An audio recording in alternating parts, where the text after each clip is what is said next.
يا أيها الذين آمنوا اتقوا الله حق تقاته ولا تموتن إلا وأنتم مسلمون يا أيها الناس اتقوا ربكم الذي خلقكم من نفس واحدة وخلق منها زوجها وبث منهما رجالا كثيرا ونساء واتقوا الله الذي تساءلون به والأرحام إن الله كان عليكم رقيبا يا أيها الذين آمنوا اتقوا الله وقولوا قولا سديدا يصلح لكم أعمالكم ويغفر لكم ذنوبكم ومن يطع الله ورسوله فقد فاز فوزا عظيما أما بعد فإن أصدق الحديث كتاب الله وإن خير الهدي هدي محمد صلى الله عليه وسلم وشر الأمور محدثاتها وكل محدثة بدعة وكل بدعة ضلالة وكل ضلالة في النار.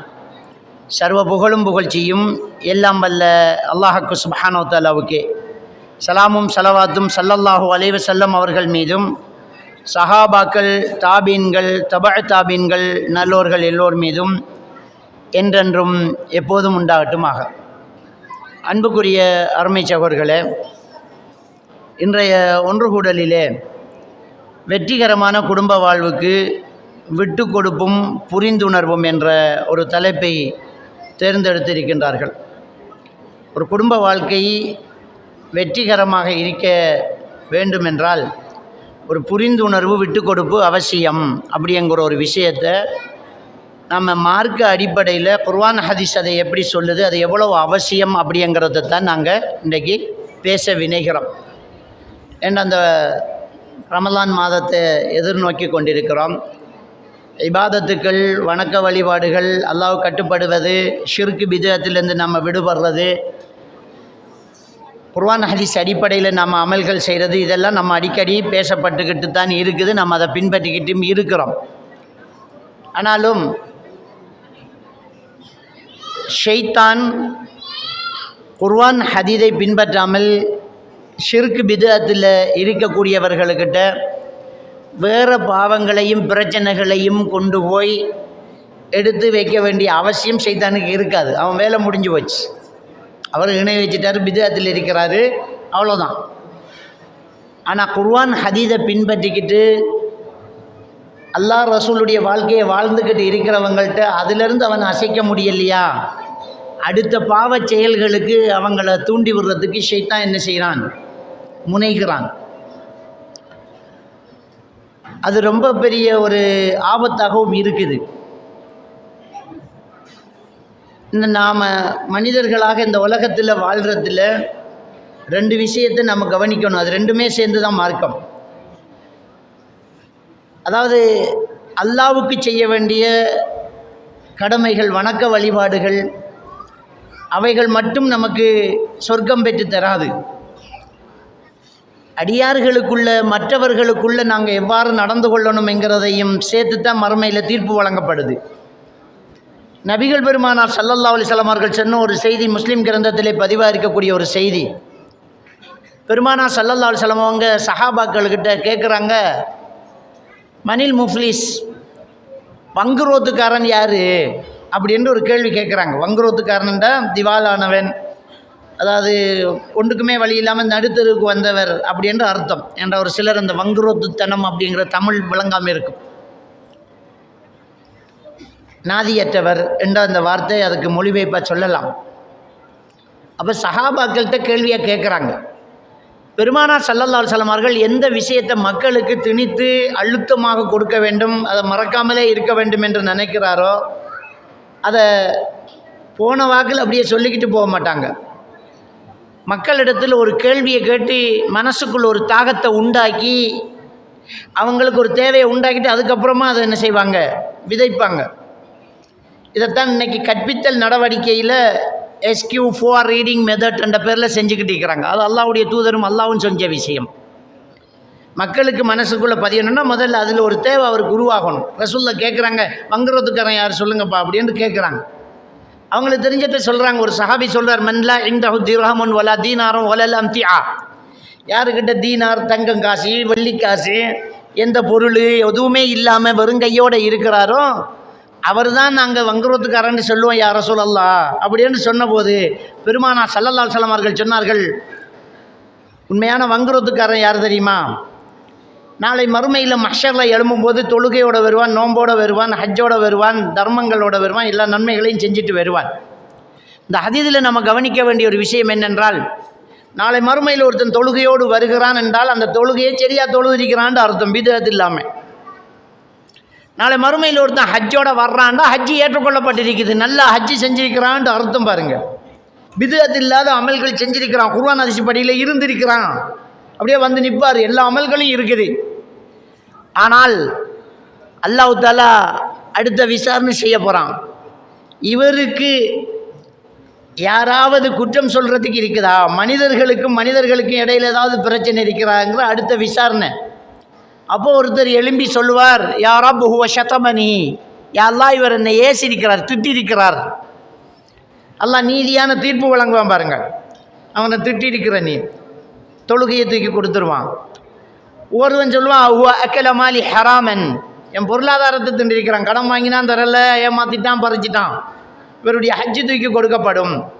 ஹுவ தரபனி, இவர் என்னை அடிச்சிருக்கிறார், இவருடைய தர்மம் போகும்.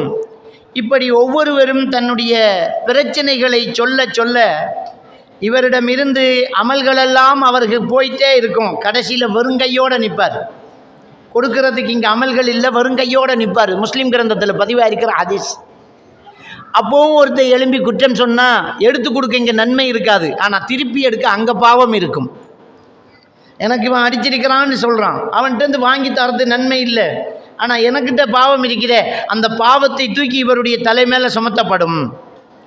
அப்போ நன்மைகளாக குவிச்சுக்கிட்டு வந்தவர் அதையெல்லாம் இழந்துட்டு அடுத்தவன் பூரா பாவத்தை எல்லாம் பூரா தன் தலையில் சுமந்துக்கிட்டு நிற்பார். இவரை நரகத்தில் முகங்குப்புற கொன்று போய் போடப்படும். அவன்தான் மங்குரோத்துக்காரன் அப்படின்னு நபிகள் நாயகம் ஸல்லல்லாஹு அலைஹி வஸல்லம் அவங்க சொல்லி காட்டினாங்க. அன்புக்குரியவர்களே, அப்போ இந்த உலகத்தில் ரொம்ப முக்கியமான ஒரு விஷயம் என்னன்னு சொன்னால், அல்லாஹ்வை கட்டுப்படணும், இபாதத்து செய்யணும், அது மட்டும் இல்லை, நம்ம அடுத்தவர்களோடு எப்படி நடந்து கொள்ளணும் என்கிறது ரொம்ப முக்கியமான ஒரு விடயமாக இருக்கிறது. இங்கே தரப்பட்ட ஒரு தலைப்பில் நீங்கள் கவனிச்சிருப்பீங்க, நிம்மதியான ஒரு குடும்பத்துக்கு, அமைதியான ஒரு குடும்ப வாழ்வுக்கு விட்டு கொடுத்தலும் புரிந்துணர்வும், அதான் தலைப்பு. அந்த விட்டு கொடுத்தலும் புரிந்துணர்வும் நம்மக்கிட்ட கண்டிப்பாக இருக்கணும். ஏன் இருக்கணும் என்று சொன்னால், மனிதர்கள் என்பவர்கள் மறதி, தவறு, இந்த விஷயத்துக்குள்ள அப்படியே மாட்டிக்கிட்டவங்க தான் மனிதவங்க, மலக்குமார்கள் இல்லை. நம்ம யாராக இருந்தாலும் நம்மக்கிட்ட சில தவறுகள் வரும். அந்த தவறுகள் வரும்போது அந்த தவறுகள்கிட்ட எப்படி நடந்து கொள்ளணுங்கிறத நம்ம தெளிவாக புரிஞ்சு கொள்ளணும். ஆல இம்ரான் 3வது அத்தியாயத்தினுடைய 133வது வசனத்தில் அல்லாஹ் தஆலா சொல்கிறான், வஸாரிஉ இலா மக்ஃபிரத்தின் மின் ரப்பிக்கும் வஜன்னத்தின், அல்லாஹ்வுடைய மன்னிப்பின் பக்கமும் சொர்க்கத்தின் பக்கமும் நீங்கள் விரைந்து முன்னேறுங்க. அல்லாஹ்வுடைய மன்னிப்பின் பக்கமும் சொர்க்கத்தின் பக்கமும் நீங்கள் விரைந்து முன்னேறுங்க. முதல்ல அல்லாஹ்வோட மன்னிப்பை தான் சொல்கிறான். அல்லாஹ் நம்ம எதை நோக்கி நகரணும்ன்றா அல்லாஹ்வோட மன்னிப்பு நமக்கு தேவை. அல்லாஹ்வோட மன்னிப்பின் பக்கம் நாங்கள் விரைந்து முன்னேறணும். அல்லாஹ்வோட மன்னிப்பு ரொம்ப தேவை. சொர்க்கத்தின் பக்கம் விரைந்து முன்னேறுங்க சொல்லிட்டு சொர்க்கத்தை அல்லாஹ் தஆலா விவரிக்கிறான். அல்லாஹ் ஸமாவாத்து வல் அர்த், அந்த சொர்க்கத்தினுடைய விசாலம் எவ்வளவு தெரியுமா? வானங்கள் பூமி அளவுக்கு பிரம்மாண்டமானது. இதை சொல்லிட்டு அல்லாஹ் தஆலா சொல்ல, உஇத்தத் லில் முத்தகீன், அந்த சொர்க்கம் யாருக்கு தயாரிக்கப்பட்டுள்ளது தெரியுமா? முத்தகீன்களுக்கு தயாரிக்கப்பட்டுள்ளது, இறையச்சம் உள்ளவர்களுக்கு தயாரிக்கப்பட்டுள்ளங்கிறான். அது அப்படி இருக்கட்டும். அந்த 134வது வசனத்தை நான் சொல்ல வரேன். சூரத்துல் பக்ராவினுடைய 185வது வசனத்தில் அல்லாஹ் தஆலா, குதிப அலைக்குமுஸ் ஸியாமு கமா குதிப அலல்லதீன மின் கப்லிக்கும், உங்களுக்கு முன்னால் இருந்தவர்களுக்கு நோன்பு விதியாக்கப்பட்டதை போன்று உங்களுக்கும் நோன்பு விதியாக்கப்பட்டிருக்கிறது, லஅல்லக்கும் தத்தகூன், நீங்கள் முத்தகீன்களாக ஆகுவதற்காகங்கிறான். நோன்பின் நோக்கமும் அதானா? நோன்பினுடைய நோக்கமும் நாம் முத்தகீன் ஆகணும். அது சூரத்துல் பக்ரா நோன்பை பற்றி சொல்லுது. நம்ம அடுத்த மாதத்தில் ரமலான இன்னும் ஒரு 20 நாள், 10, 19, 18 நாளில் நோன்பு வைக்க போகிறோம். அப்போ நோன்பு வைக்க போகிறோம். நோன்போட நோக்கம் என்ன சொல்கிறான்ல? லஅல்லக்கும் தத்தகூன், நீங்கள் முத்தகீன்களாக ஆகுவதற்காக, இறையச்சம் உள்ளவர்களாக ஆகுவதற்காக இந்த நோன்பு அந்த பயிற்சியை தரப்போகுது. இங்கே ஆல இம்ரானினுடைய 133வது வசனத்தில் அல்லாஹ் தஆலா சொல்லி காட்டுறான், சொர்க்கம் என்பது முத்தகீன்களுக்கு தயாரிக்கப்பட்டுள்ளது அப்படிங்கிறான். அப்போ நோன்பு வைத்து முத்தகீன்களாகி முத்தகீன்கள் சொர்க்கத்துக்குள்ளே நுழையணும். இந்த முத்தகீன்கள் யாருங்கிறது தான் 134வது வசனம் சொல்லுது. அந்த 134வது வசனத்தை பாருங்கள். அந்த 134வது வசனம் என்ன சொல்லுதுண்டா, அந்த முத்தகீன்கள் யார் தெரியுமா? இப்போ நம்ம அந்த சொர்க்கவாதி, இவ்வளோ பிரம்மாண்டமான சொர்க்கம், வானம் பூமி அளவுக்கு விசாலமானது, இன்னும் வானம் எங்கே இருக்குன்னு கண்டுபிடிக்கல. இன்றைக்கி நம்ம பார்க்குறோம் இந்த இந்த வான்வெளி, இதில் எத்தனை கோள்கள் இருக்கிறதுங்கிறத கண்டுபிடிக்க முடியலை. சூரிய குடும்பம் மாதிரி எத்தனை குடும்பங்கள் இருக்கிறது. இந்த உலகத்தை விட பல ஆயிரக்கணக்கான பிரம்மாண்டமான நட்சத்திரங்கள் இருக்குது, அதெல்லாம் ஒரு சூரிய குடும்பம். இந்த வாழ்வு இந்த வான்வெளிங்கிறது எவ்வளோ பிரம்மாண்டமானது, அதுக்கு மேலே வானம், அது எங்கே இருக்குன்னு இன்னும் கண்டுபிடிக்கல. அவ்வளோ பிரம்மாண்டமானதாக ஒரு சொர்க்கம் இருக்கும். அந்த சொர்க்கத்தில் ஆக கடைசி படித்தரம் உள்ள ஒருவருக்கு அல்லாஹ் கொடுக்கக்கூடிய சொர்க்கத்தை பற்றி நபிகள் நாயகம் ஸல்லல்லாஹு அலைஹி வஸல்லம் அவங்க சொன்னாங்க. சொர்க்கத்திலேயே கடைசியாக ஒருத்தருக்கு சொர்க்கம் கொடுப்பான் இல்லையா, சொர்க்கம் பல அந்தஸ்தில் இருக்கும், கடைசியாக ஒருத்தனுக்கு சொர்க்கம் கொடுப்பான் இல்லையா அல்லாஹ், அந்த சொர்க்கம் எப்படி இருக்கும்? நபிகள் நாயகம் ஸல்லல்லாஹு அலைஹி வஸல்லம் அவங்க சொன்னாங்க, நரகத்திலேருந்து கடைசியாக ஒருத்தன் வெளியில் வருவான், அவன் தான் கடைசி, அதுக்கு பிறகு யாரும் பெற மாட்டாங்க. அல்லாஹ் கிணை வச்சிருக்க மாட்டான், பாவத்துக்கு தண்டனை அனுபவிச்சிருப்பான், ஒவ்வொருத்தரும் அல்லாஹ் மன்னிச்சு எடுத்து சொர்க்கத்துக்கு விடுவான். கடைசியாக ஒருத்தன் வருவான், அவன் தான் கடைசி, அதுக்கு மேலே யாரும் இல்லை, தவண்டு வருவான். அவன் அல்லாஹ் தஆலா அந்த மாவுல் ஹயாத்ங்கிற அந்த ஜீவன் நீரில் இறங்குவார், வெண்மையாவார், வெளியே வருவார். அல்லாஹ் சொல்லுவான், இதுஹப் உதுகுலில் ஜன்னah, போப்பா, உனக்கு சொர்க்கம் இருக்குது, சொர்க்கத்துக்கு போய்த்திரன்பா. அவர் போவார். ஹுய்யில இலைஹி அன்னஹமல்லஹா, அவர் சொர்க்கத்துக்குள்ளே நுழைய போகும்போது அவருக்கு காட்டப்படும். எப்படி தெரியுமா? சொர்க்கம் எல்லாம் அடுத்தவங்களுக்கு கொடுக்கப்பட்டாச்சு, உனக்கு ஒரு இடம் இல்லைங்கிற மாதிரி எல்லாம் வேணுமென்றே காட்டுவான். அப்படியே போய் நின்று யாராப் அஜத்தஹமல்லா, எல்லாம் அடுத்தவங்களுக்கு கொடுத்தது, எல்லாம் நிரப்பமானது, எனக்கு இல்லையே என்று சொல்லுவார். அல்லாஹ் திரும்ப சொல்லுவான், இருக்குப்பா, போப்பான்னு சொன்னேன்னே. கடைசியாக 3 தடவை சொன்னதுக்கப்புறம் அல்லாஹ் தஆலா கேட்பான், உனக்கு சொர்க்கத்தில் எவ்வளவு இடம் தேவைன்னு. நாதியற்று வந்திருக்கிறார், மன்னிச்சதே பெரிய விஷயம், நினச்சி கூட பார்த்துருக்க மாட்டார் சொர்க்கம் கிடைக்குமென்னு. இப்போ நாம் ஒரு நிற்கதியான ஒரு நிலையில் இருக்க, படுக்க பாய் போடுற இடம் தந்தாலே பெரிய விஷயம்ன்றுவோம், புண்ணியமாக போகன்றுவான். இந்த வெளிநாட்டுக்கு வேலைக்கு போகிறவங்க ரூம் எடுத்து தங்கிட்டு இருப்பாங்க, கட்டில் போடுறதுக்கு மட்டும்தான் இடம் இருக்கும், கட்டிலுக்குள்ள தான் சமைக்கிறது, பாத்ரூமில் ஒரு மூலையில் தான் அங்கே அடுப்பு வைப்பாங்க. அதிசயமாக இருக்கும். இங்கெல்லாம் வெளியில் ஒரு பெரிய காரில் பக்கத்தில் சாஞ்சிக்கிட்டு ஃபோட்டோ எடுத்து பிள்ளைகளுக்கு அனுப்புறது, ரூமை காட்ட மாட்டாங்க, அவ்வளோ கஷ்டப்பட்டுருப்பாங்க. ஒரு பெட்டு போகிற இடத்துல 4 பேர் தங்கியிருப்பாங்கங்க. என்ன 2 வருஷம் இருந்துட்டு போகிறோம், இது கிடைச்சதே பெரிய விஷயம்னு நம்ம நினைக்கிறோம். அவர் நரகத்திலேருந்து தப்பி வந்தவர் சொர்க்கத்தில் எவ்வளவு இடம் தேவை அல்லாஹ் கேட்டு சொல்லுவான், இந்த உலகளவு போதுமான்னு கேட்டோன்னா போதும் யா ரப்பம்பா. அல்லாஹ் சொல்லுவான், லக்க மிஸ்லுஹா வலக்க அஷரத்து அம்சாலிஹா, இல்லை இன்னொரு மடங்கு எடுத்துக்க, 10 மடங்கு இடத்தை எடுத்துக்கன்றுவான் அல்லாஹ். சொர்க்கம் கடைசியாக கொடுக்கப்படுறது உலகத்தை விட 10 மடங்கு பிரம்மாண்டமானது என்றால், அடுத்த பெரிய சொர்க்கம் எல்லாம் எவ்வளவு இருக்கும்? அந்த பிரம்மாண்டமான அந்த சொர்க்கத்துக்கு சொந்தக்காரர்கள் முத்தகீன்கள். இந்த முத்தகீன்கள் எப்படி இருப்பாங்கன்னு நம்மளை கேட்டால் கற்பனை வேறு மாதிரி ஓடிட்டு இருக்கும். மனுஷன் வாழ்க்கையிலே பொய்யே சொல்லியிருக்கக்கூடாது. காக்காய் கூட ஒரு அநியாயம் செய்யாதவராக இருந்திருப்பார், பள்ளியே கெதி என்று அவர் படுத்திருப்பார். இப்படி இருப்பணும், அப்படித்தான் நம்ம நினைப்போம். அல்லாஹ் தஆலா சொர்க்கவாதிகளை பற்றி, முத்தகீன்களை பற்றி, அந்த உத்தமர்களை பற்றி சொல்லி காட்டுறான் பாருங்க. 134வது வசனம் அல்லாஹ் தஆலா சொல்லுவான், அல்லதீன யுன்ஃபிகூன ஃபிஸ் ஸர்ராஇ வத்-தர்ரா. அவங்க எப்படிப்பட்டவங்க தெரியுமா? நல்லா இருக்கும்போதும் தர்மம் செய்வார்கள், கஷ்டமாக இருக்கும்போதும் தர்மம் செய்வார்கள். வல் காஸிமீனல் கைல் வல் ஆஃபீன அனின் நாஸ், அவங்க கோபத்தை மென்று விழுங்குவார்கள், அடுத்தவர்களை மன்னிப்பார்கள். சுப்ஹானல்லாஹ். சொர்க்கவாதிகளுடைய பண்பு என்ன? தர்மம் செய்வாங்களாம். அப்போ அந்த தர்மம் செய்வது என்பது ஒரு நல்ல ஒரு பழக்கமாக இருக்கும். அது எப்படி தர்மம்? வசதி இருந்தால் மட்டுமா? வசதி இல்லாட்டி இருக்கிற வசதிக்கு 10 ரூபா கொடுக்கலாம், கொடுத்துட்டு போவாங்க. அது தப்சீருடைய அறிஞர்கள் அந்த வசனத்துக்கு விளக்கம் சொல்லும்போது, ஒருத்தர் வசதியாக இருக்கும்போது நிறைய கொடுத்துருப்பார், திடீரென்று வசதியாக குறைந்து போனால் குறைவாக கொடுப்பதற்கு அவர் வெட்கப்படாமல் கொடுப்பார். அதுதான் என்ன ஒந்தர்றாங்கிற அந்த வார்த்தை. கஷ்டமாக இருக்கும்போதும் அவர் என்ன செய்வார்? நான் வளமையாக கொடுத்துட்டு இருந்தேன், திடீரென்று லொஸ்ட் ஆயிடுச்சு, இப்போ ஒரு 100 ரூபா தான் கொடுக்கலாம், அதுக்கு நான் ஒன்றும் வைக்க மாட்டேப்பானே, பாரு எப்படிப்பட்ட முதலாளி 100 ரூபா கொடுக்குறாருன்னு சொல்லாங்க. ஒன்றும் பிரச்சனை இல்லை, நான் ஏன் பாங்க கொடுத்துட்டு போகிறேன், 10 ரூபா தான் கொடுக்கலாம், கொடுத்துட்டு போவேன், வெக்கப்பட மாட்டேன். தர்மம் செய்வார்கள் மட்டுமில்லை, ஒல் காலிமீனல் கைல், கோபத்தை மெண்டு விழுங்குவார்கள், கோபத்தை மெண்டு விழுங்குவாங்களாம்.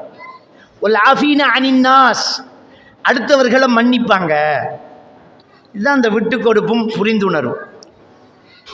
இப்போ சொர்க்கத்துக்கு போகணும், பள்ளிக்கு தலைவராக இருக்கோம், நிர்வாகத்தில் இருக்கோம், தொழுகிறோம், தஹஜ்ஜத்துக்கு போகிறோம், லுஹா தொழாமல் ஒரு நாள் கழிஞ்சது கிடையாது, வருஷத்தில் ஒரு தடவை உம்ரா, எல்லாம் நல்லோம்.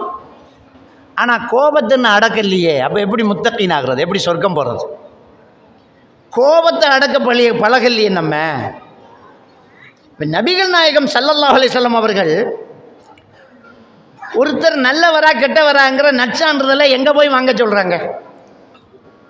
நம்ம வெளிநாட்டுக்கு போகணுமெண்டா ஜிஎஸ் கரெக்டர் லெட்டர் வாங்கணும், கல்யாணம் முடிக்கணுமெண்டா பள்ளி கடிதம் ஒன்று தேவைப்படுது, கரெக்டர் லெட்டர் அங்கே தானே எடுக்கிறோம், பள்ளி கடிதம், ஜிஎஸ் லெட்டரு.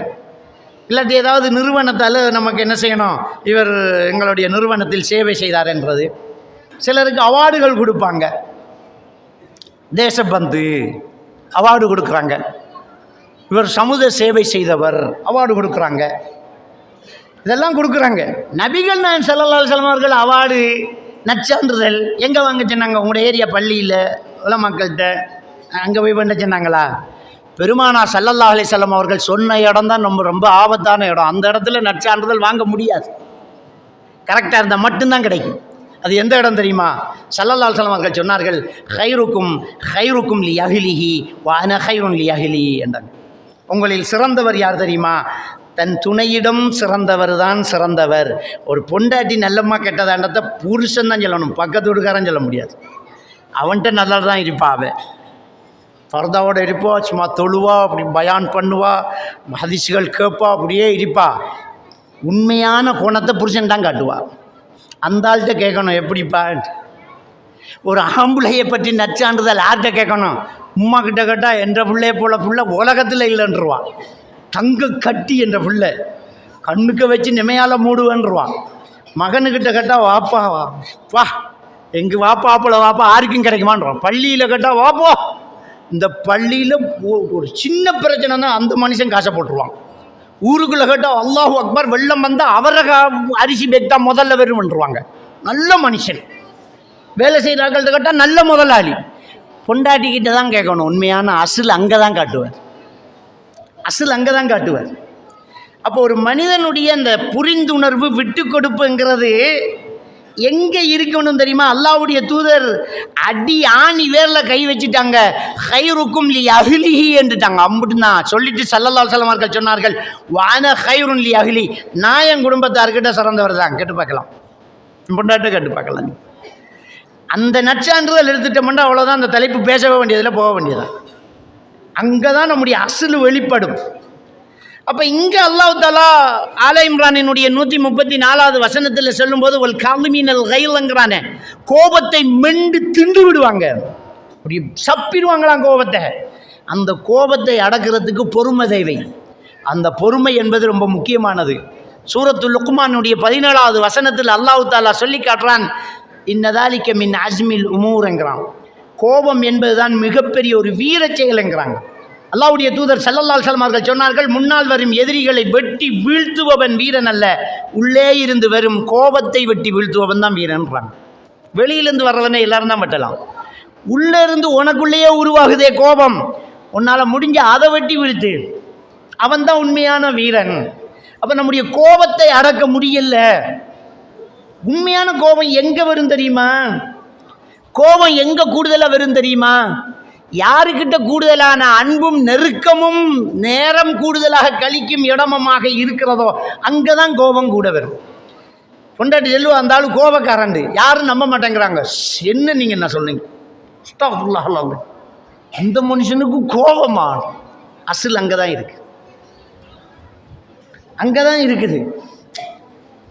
சிந்திச்சு பார்க்கணும். இப்போ பொம்பளைக்கிட்ட இன்னொரு பொம்பளை கேட்டான், உங்கள் புருஷனுக்கு இடது கை பழக்கமோன்ட்டு. எப்படி தெரியும்? அவன் வலக்கண்ணம் வீங்கிருக்கும் போதே விளங்கலையா? இடது கையால் அடித்தா தான் வலது கண்ணம் வீங்கும். அடித்தா கன்னத்துக்கு தான் அடிக்கிறோம் நம்ம. அப்போ இப்படித்தான் நம்ம வாழ்க்கை நடந்துட்டு. கோபத்தை அடக்க வேண்டிய இடத்துல அடக்கணும். கோபத்தை அடக்க தெரிஞ்சிருக்கணும். அப்போ அதுக்கு என்ன செய்யணும்? இந்த ரெண்டும் இருக்கணும். ஒன்று விட்டு கொடுப்பு, இன்னொன்று புரிந்துணர்வு. கோபத்தை அடக்க சொன்ன இடத்துல அல்லாஹ் இன்னொரு விஷயத்தை சேர்த்து சொல்கிறாங்கிறத நம்ம புரிஞ்சு கொள்ளணும். ஒல் காமினல் கைலங்கிறதுல அடுத்த வசனம் என்ன தெரியுமா? ஒல் ஆஃபீன அனின்னாஸ், அடுத்தவரை அவர் மன்னித்து விடுவார். அவ்வளோதான். மன்னிச்சா தான் அந்த கோபத்தை நிரந்தரம் அடக்க முடியும். இல்லாட்டி கண்டடத்தை திரும்ப வெறியறணும். அந்த கண்டாலே போக சொல்லு, அவனை போக சொல்லு அப்படின்றான். ஏன்னா மன்னிக்கல, மன்னிச்சா முடிஞ்சு வச்சுக்காது. உஹது போர்க்காலம் நடந்துக்கிட்டு இருக்கும்போது ஆரம்பத்தில் முஸ்லீம்களுக்கு வெற்றி கிடைச்சிக்கிட்டு இருக்குது. அப்போ ஷைத்தான் என்ன செஞ்சான்டா, முஸ்லீம்களுக்கு பின்னால் நின்று சத்தம் போட்டு கத்துறான். எப்படி கத்துறான்னு சொன்னால், உங்களுக்கு பின்னால் கவனிங்கன்னு சத்தம் போட்டான் ஷைத்தான். இது புகாரியில் வர ஹதீஸ். அப்படி சத்தம் போட்ட உடனே பின்னால் எதிரி வாராங்க அப்படின்னு நினச்சிக்கிட்டு முஸ்லீம்கள் திரும்பி ஹுதைபா ரலியல்லாஹு தஆலா அவர்களுடைய தகப்பனார தாக்குறாங்க. ஹுதைபா ரலியல்லாஹு தஆலா அவர்கள் திரும்பி பார்த்தாரு, வாப்பாக்கு அடி விழுது. அது என்னுடைய தந்தை என்று சொன்னாரு. கதை முடிஞ்சு வச்சு ஆல்மோஸ்ட். ஹுதைபா ரலியல்லாஹு தஆலா அவர்கள்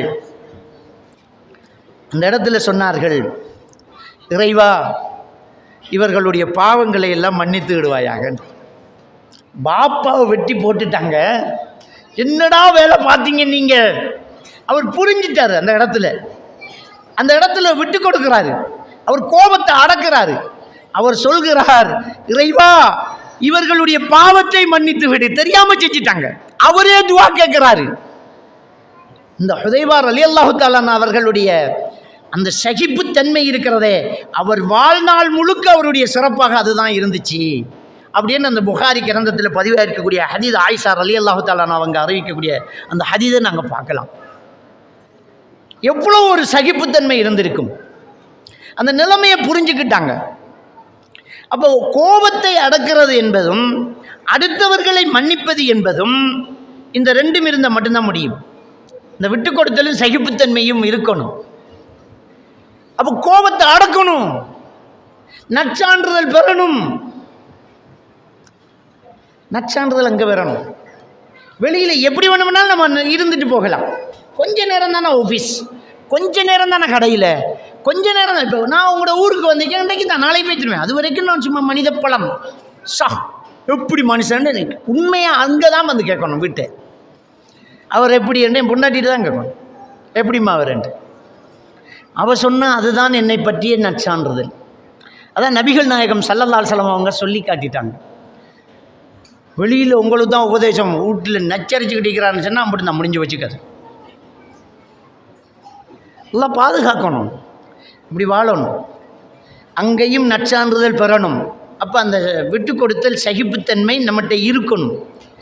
அந்த மன்னிக்கும் மனப்பான்பு நம்மகிட்ட இருக்கணும். கோபத்தை அடக்கணும். கோபத்தை அடக்கிறதுக்கு என்ன பண்ணணும்? கோபத்தை அடக்கிறதுக்கு நம்ம என்ன செய்யணும்? அடுத்தவரை மன்னிக்கிறதுக்கு என்ன செய்யணும்? இந்த ரெண்டையும் புரிஞ்சுக்கிட்டோம்னா சிம்பிளாக நம்ம கோபத்தை என்ன செஞ்சிடலாம், அடக்கிடலாம். முதல்ல இந்த கோபத்தை அடக்கிறதுக்கு, விட்டு கொடுக்கறதுக்கு, அடுத்தவரை மன்னிக்கிறதுக்கு, இந்த சகிப்புத்தன்மை வர்றதுக்கு முதல்ல நமக்குள்ள நான் என்ற ஒன்றை எதிர்த்து சாம்பலாகும். அவ்வளோதான். இது மட்டும்தான் நம்மக்கிட்ட இருக்கிற முக்கியமான விஷயம். நம்மகிட்ட இருக்கிற பிரச்சனை அதுதான். எனக்கு முன்னுக்கு காலை நீட்டி போட்டுட்டு இருந்துட்டோம். நீ யார்? அப்போ இருந்தா என்ன? எனக்கு வரலை நீட்டி பேசிட்டான். என்ன பார்த்து என்ன கேட்டான் தெரியுமா? என்ன கேட்டான்? நீ யாரு? அல்லாஹ் தஆலா சூரத்து தஹர் 1வது வசனத்தில் சொன்னா, ஹல் ஹதா அலல் இன்சானி ஹீனு மின தஹர் லம் யகுன் ஷையன் மذ்கூரா. இந்த மனிதனின் ஒரு காலம் இருந்ததா இல்லையா? அந்த காலத்தில் அவன் இன்ன பொருள் என்று சொல்லும் என்ன பொருளாகவும் இருக்கல. ஒன்றும் இல்லைன்னா, இதுக்கு முன்ன ஒரு குழந்தை, அதுக்கு முன்ன ஒரு உயிரணு அதுக்கு முன்னே ஒரு சினமுட்டை அதுக்கு முன்னே ஒன்றும் இல்லையே. எங்கள் வாப்பா அம்மா பிறக்கிறதுக்கு முன்னே நான் ஒத்தரும் இல்லையே. அல்லா தானே தந்தது, அல்லா தானே படைச்சது. கால், கை, ஆற்றல், அறிவு, பேச்சு எல்லாமே இறைவன் தந்தது. நான் என்னத்தை கொண்டு வந்தேன்? என்ன செய்யலாம்? ஒரு கடுகு படைக்க முடியுமா நம்மளால்? ஒரு நகத்தை விழாமல் தடுக்க முடியுமா நம்மளால்? நம்ம ரத்தம் கொடுக்குறோன்றோமே, ரத்தத்தை இன்னொருத்தன் எடுத்து தான் கொடுக்கலாம். ரத்தத்தை இந்த உலகமே சேர்ந்து உருவாக்க முடியுமா? ஒரு பாயிண்ட் ரத்தம் கண்டுபிடிங்களாம் பார்க்கலாம். ஒரு பாயிண்ட்ஸ் ரத்தம் ஓ நெகட்டிவ் கஷ்டமாக இருக்குது. ஒரு ஓ நெகட்டிவை கண்டுபிடிங்க. இந்த உலகத்தில் உள்ள எவ்வளோ சயின்டிஸ்ட் முடியலையே. நம்மளால் ஒன்றும் செய்ய முடியாத இருக்கிறத அதை தூக்கி இதில் போடத்தான் முடியுது. அவன் படைத்த மரத்தில் ஒரு என்ன செய்யணும்? ஜெனட்டிக்கலி மோடிஃபைட் ஃபுட்ஸை உருவாக்கத்தான் முடியுதே தவிர ஒன்றை கண்டுபிடிக்க முடியலை. ஜிஎம் ஃபுட்ஸ் இன்றைக்கு இப்படி செஞ்சுக்கோம், மூட்டு பெரிய சுரக்காங்கிறோம். இப்படி செஞ்சு அவங்க உருவாக்கலை, இருக்கிறத முடிவை பண்ணிக்கான். GM foods, genetically modified foods, அவ்வளோதான். நம்ம ஒன்றும் கண்டுபிடிக்கல. அப்போ நான் ஒன்றுமே இல்லை, எனக்குள்ள ஒன்றும் இல்லை. நான் என்பதை எனக்குள் புதைக்கணும், அடக்கணும், எதிக்கணும். அதுக்கு என்ன செய்யணும்? யதார்த்தத்தை நம்ம புரியணும். அப்போ நபிகள் நாயகம் ஸல்லல்லாஹு அலைஹி வஸல்லம் அவர்களுடைய சட்டையை பிடிக்கிறார் ஒருத்தர். வந்து முஹம்மதே, இந்த சக்காத்து பொருளை கொடுத்து குடிக்கிற எனக்கு ஒரு ஒட்டகண்ட ஆண்டு பிடிச்சிட்டாங்க, வாழை தூக்கிட்டாங்க சஹாபாக்கள். விடுங்கன்னு அவர் கொடுங்கன்னுட்டாங்க. கொடுங்கன்னாங்க. ஒரு ஆட்சியாளர் அவர் கையை சட்டையை பிடிச்ச அம்புட்டுன்னா ஒரு நாட்டு ஜனாதிபதியை ஒருத்தன் உத்து பார்த்தாலே கண்ணு போய்த்துரும். ஆனால் நபிகள் நாயகம் ஸல்லல்லாஹு அலைஹி வஸல்லம் சட்டையை பிடிச்சி ஒன்றும் பண்ண முடியலை. ஒரு ஆட்சி நடக்கிற இடத்துல ஒரு ஜனாதிபதி இருக்கக்கூடிய இடம் தான் அவங்களுடைய ஆட்சி பீடம். நபிகள் நாயகம் ஸல்லல்லாஹு அலைஹி வஸல்லம் அவர்கள் பள்ளிவாசலில் உட்கார்ந்துட்டு இருக்கிறாங்க, சஹாபாக்கள்லாம் இருந்துக்கிட்டு இருக்கிறாங்க.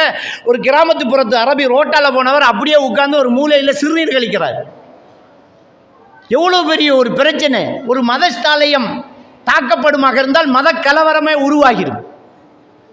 அங்கே தான் பிரச்சனை வரும். கோயில் உடைச்சான், சிலை உடைச்சான்டா சரி, உலகத்தில் இலங்கையை வெடுக்கி சிதறும். அங்கே ஊடு பத்தும், இங்கே கடை பத்தும், டயர் எரியும். சிலையை உடைச்சிட்டாண்டு, பள்ளியை இடிச்சிட்டான், பள்ளிக்குள்ளே பண்டு அறியாச்சு போட்டுட்டாண்டு. நபிகள் பெருமானா ஸல்லல்லாஹு அலைஹி வஸல்லம் அவர்கள் பள்ளிவாசலை இருக்கும்போதே ஒரு மூலையில் ஒருத்தர் வந்து சிறுநீர் கழிக்கும் போது சஹாபாக்கள் சுச்சு கொண்டு அதட்டினார்கள். நபிகள் நாயகம் ஸல்லல்லாஹு அலைஹி வஸல்லம் அவர்கள் அதட்டாதீங்க, விட்டுருங்கன்னு. அதான் உடனடியாக வார புரிந்துணர்வு. விடுங்க. என்ன சொன்னாங்க தெரியுமா? இலகுபடுத்துபவர்களாகத்தான் நீங்கள் அனுப்பப்பட்டிருக்கிறீர்கள்.